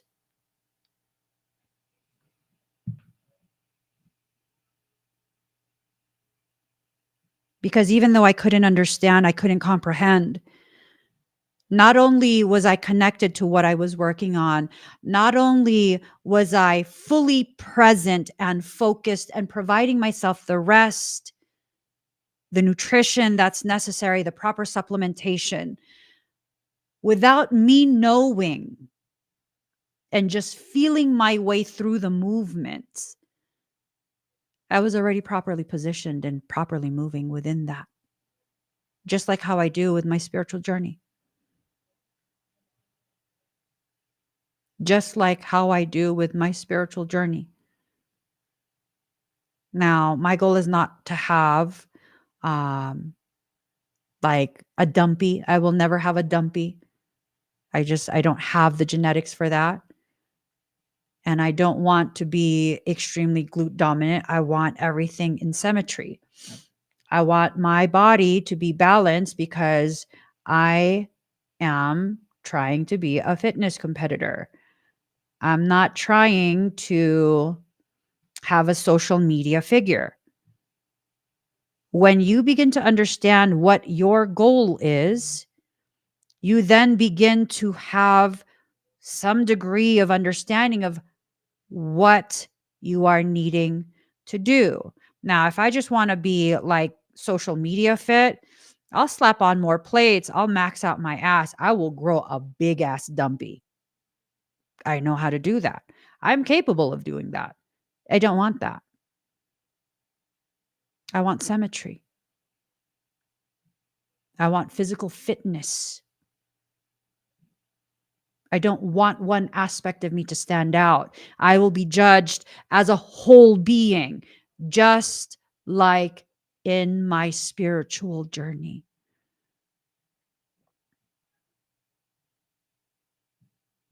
There's no easy way to go about this, guys. Hold on. I'm being told to share this with you. I need to.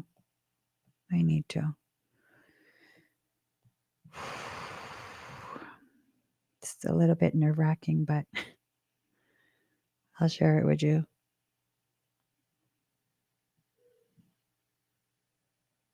No. Let me, has to be a different picture. I'm going to share that with Jill. Nope. No, sirree, Bob. No, sirree, Bob, I will not. Okay. I'll share this. No, I don't want to share any of these pictures. No, thank you. No, thank you. I don't want to share any of these. I'll share this one. This is an old one. Very, very old. And I'm still very much capable of this. But again, my objective has changed. I'm not trying to people please, right? I have a very specific objective. I have a very specific goal. And that is all I'm focused on. That specific goal. I'm going to show you this. This is old. This is when I was still in a place of questioning myself. And, I wasn't sure what my goal was. This is many years ago.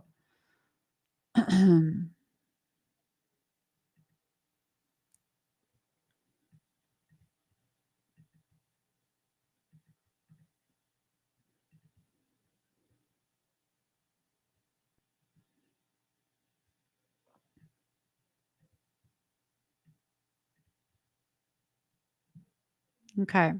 This is 6 weeks progress. 6 weeks. These pants are children's pants. I believe this is like for an 8-year-old, size 8. And I had already started working out a little bit. 6 weeks. 6 weeks.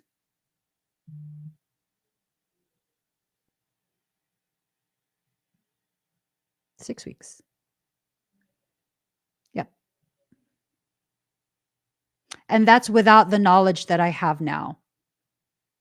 I have 0 hamstring development. I have minimal calf development, glute dominant, and quad dominant. Fucked up my knees. I won't allow myself to get fucked up again. Now I have hefty development in the parts that needed my attention, the parts that needed me. And this is how I roll through every aspect of my life. What of me needs me? What of me needs me the most? What of you needs you the most? What is it?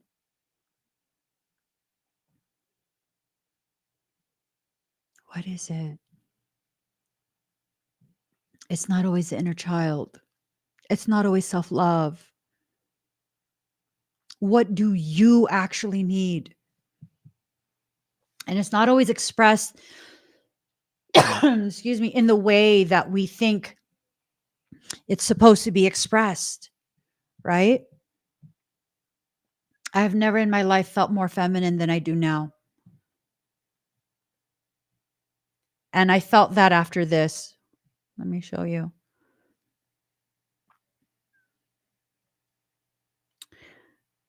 I've never felt more feminine in my life. And the reason I felt that, let me find it. I'll show it to you. Where are you?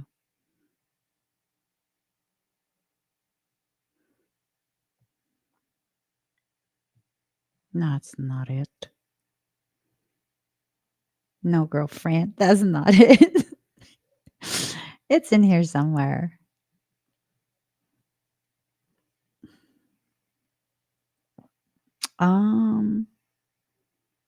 Where are you?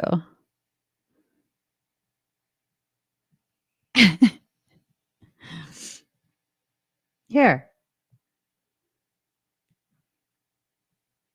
Here. I'll show it to you. No, it wasn't rapid progress. That was rapid progress in that picture because I was already super emaciated. I had no appetite. I was consuming less than 20 grams of carbs per day. I was on a very strict ketogenic diet. Because of the degree of cortisol in my body, I placed myself on a very strict ketogenic diet. And I sustained it for a very long time. It did help with my health, but yeah. Because I saw this picture of me and I was like, "Oh my god, I'm so girly now."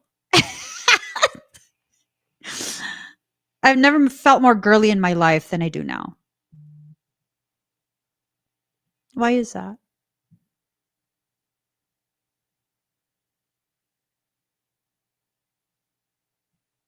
Why is that?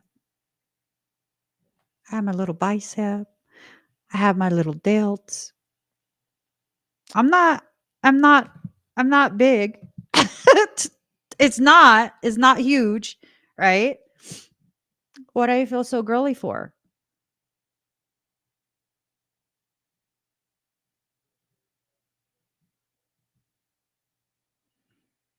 Because I'm seeing how strong I am. And as I'm seeing how strong I am, I'm exiting out of that hyper masculine space that I used to exist in because I always had to defend myself, right? I'm exiting out of that like, I can handle whatever. I'm like, "Hey, girl." Right? Yeah.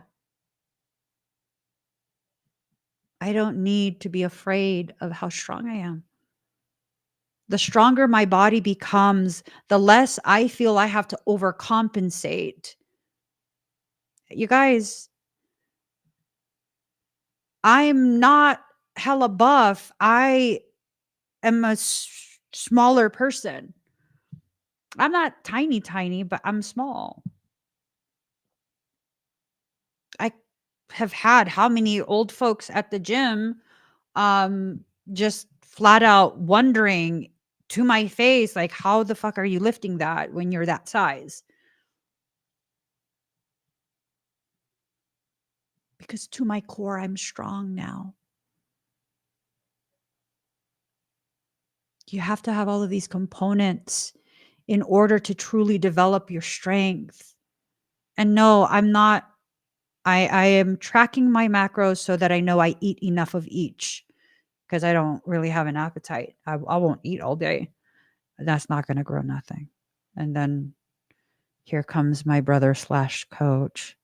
You're tapped out. No, the fuck, I'm not tapped out. You're not growing anymore. You're tapped out. I was like, I was so mad that he said that. But that's the thing. Sometimes you need to hear the things that you don't want to hear, right? So that you can be aware. Man, I was pushing myself and pushing myself and pushing myself. I couldn't get past that plateau. And I couldn't get past that plateau because I wasn't nourishing myself with what I needed. For many of us, we push so hard, creating so much unnecessary stress and expectation. And that messes us up even more. The hard cycle is done. Now starts the good stuff. I feel that wholeheartedly. Now starts the good stuff. I'm at a point, the hard stuff is done. My hormone imbalance, my severe health issues, that's done. That's behind me now. Now starts the good stuff. I'm not interested in cardio because I'm not interested in dropping weight yet. I still am dropping weight though. That's okay. As long as I'm still continuing to build and chisel and all of these things, feeling stronger. I was supposed to go to the gym today. I didn't go. Why? Well, because yesterday when I worked out, I wasn't experiencing my usual progressive overload through the workout. And I was like, yep, nope, tapped out. I'm tapped out. I don't want to deplete any more of my supply. I'm just call a day tomorrow. Stay home. I'm going to work on all this other work stuff I need to work on because it's my day off, meaning I have other work stuff I have to work on. And I'm just going to relax because that's what my body needs right now. And you won't understand what you need until you reach the level of maturity that's necessary to understand, accept, and implement what you need. Because I tell you, in November, I was on a call with my brother. And like I said, this guy, my brother, he trains champions. Okay. He trains champions. He's had people reach Olympia status. That's the highest of the high levels, right? And he's like, when you need to take a week off of working out, is like, he told me to 1 day a week, you need to set it aside where you just do nothing. You stay on your diet, but you do nothing. No cardio, no nothing. Don't even go to the gym. And I was like, and then as a matter of fact, he told me, I should not be working out 6 days a week. I am overtraining. That's why I'm entering into a catabolic state. And I was like, that's not a balanced amount. 5 days is not a fucking balanced amount. I have 3 things that I do. I have my back and abs, chest and abs, legs and core. Actually, I do core every workout. And I do arms and shoulders pretty much every workout. And then I wonder why my shoulder is hurting. Well, because bitch, you're treating yourself wrong. It's true. I got mad at myself. I could understand what he was telling me. I could understand it, but I didn't have the maturity to understand to the degree that I could implement it appropriately. And right. Don't tell me what to do. He said I had tree trunk. He said I had no lats. No, he said I had no shape. Hey, he's just as blunt as I am. I have no curves because my lat was stuck. My rhomboid was injured and my lat was stuck. It wouldn't spread. So he said I had no shape. Like, you mean I'm like a tree trunk? But that was a thing. Now it finally clicked. I reached a level of emotional maturity for that to click. 5 days a week is not that serious. 5 days a week, it rotates out. I'm not doing the same thing on specific days. It rotates out. Whatever I stop at, that's what I stop at. Right? And I've seen exponential growth. You apply this to your spiritual journey. You're putting so much pressure on yourself to be what? What, to be like Emmy? Emmy is a fucking mess half the time. You know that, right? I'm Emmy, by the way. Yeah, no, I'm totally like, my brain is always just going, going, going, going, going. I know that's a form of avoidance. I haven't yet developed enough to slow my brain down just enough to process more of what needs to be processed. It comes in spurts. That's okay. That's where I'm at right now. That's okay. I'll process more as I'm ready to process more. Right? If you want just meat, that means you're not consuming enough protein. Your body's probably in an anabolic state. You have to be very careful with that when you have a cardiac issue. Yeah. I have meat every day. Every day. Meat. And then I also have egg protein. And I don't do whey. I don't do whey isolate. I don't do any of that. That shit's hell of like no, it will mess me up. I'm reactive to cow dairy, the proteins from cow dairy. So I wouldn't be able to do any of that. But that's the thing though.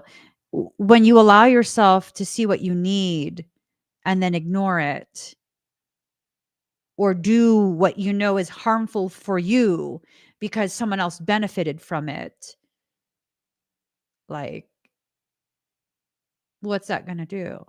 So my brother coach was telling me to find a carb powder, a carb drink. I need to load up on carbohydrates because that swells your muscle tissue. And he said, I'm be hella yoked. And I was like, okay, first off, no, I can't do that. Something inside me was saying, no, I'm not averse to carbs. I fucking love carbs. I'm reactive to it. Depending on what it is, I'm reactive to it. So I looked it up. I looked up the ingredients of the cleanest carb powder I could find.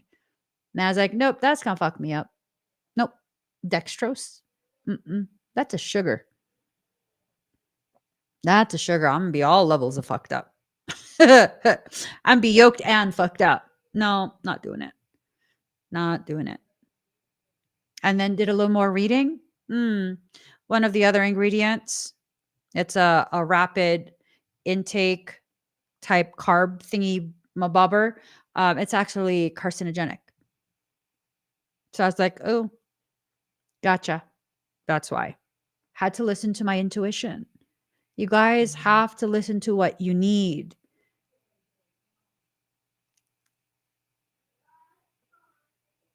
You have to listen to what you need. The hard cycle is done. Now starts the good stuff. Don't push away the good stuff in exchange for another hard cycle. I'm going to keep lifting. I'm not giving myself only the next few months to prepare for a competition that I don't feel I am ready for. I might even take another year. I don't know, but I'm in this now. I'm really in this. And I'm going to do everything I need to get the results that I am working for. There's nothing I have to prove. There's none of that. Well, I told you guys I was going to do a competition this year. Yeah, I did. When I didn't realize what I was doing to myself still. And now I understand.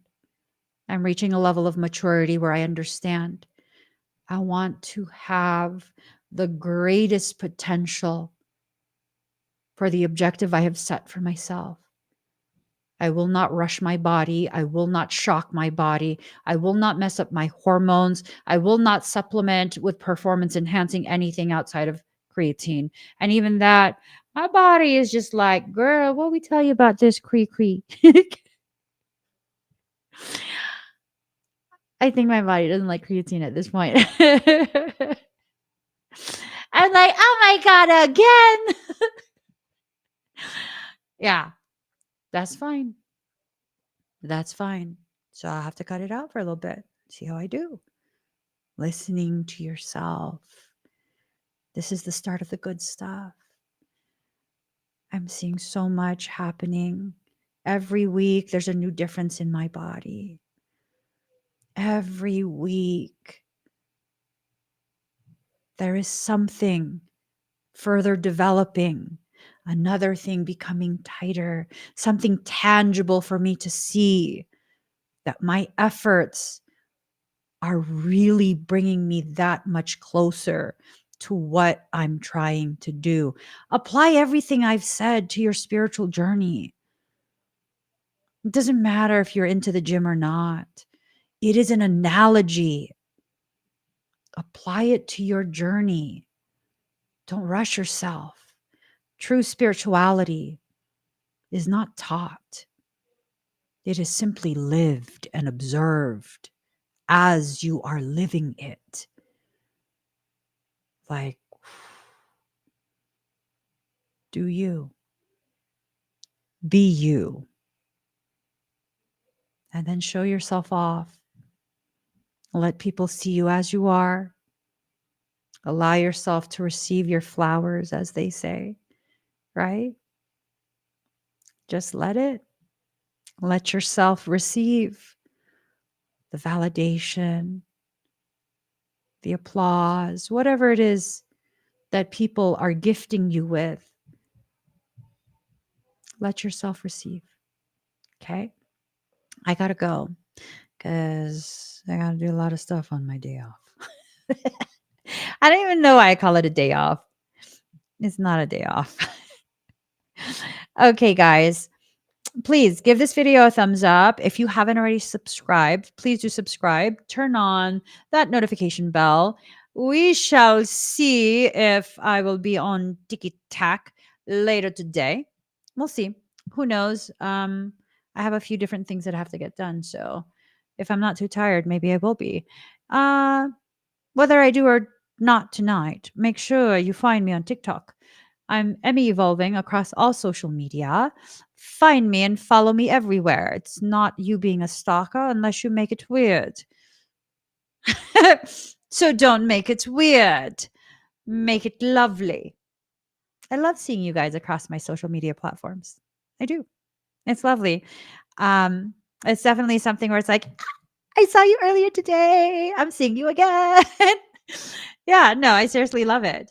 So find me over there, find me everywhere, follow me, subscribe here, thumbs up, share if you're on Facebook. I don't know if I'm live on Facebook. I'd be so done with Facebook sometimes. But follow me live everywhere. I'll see you guys again very soon. Be gentle with yourselves. Be gentle with yourselves. Okay? I shake you enough in these videos. After the videos are done, hold yourself and allow the information to integrate if it resonates with you. That's all you have to do. That's the most powerful way you can love yourself. Just by holding yourself and holding a space. I love you guys. I'll see you again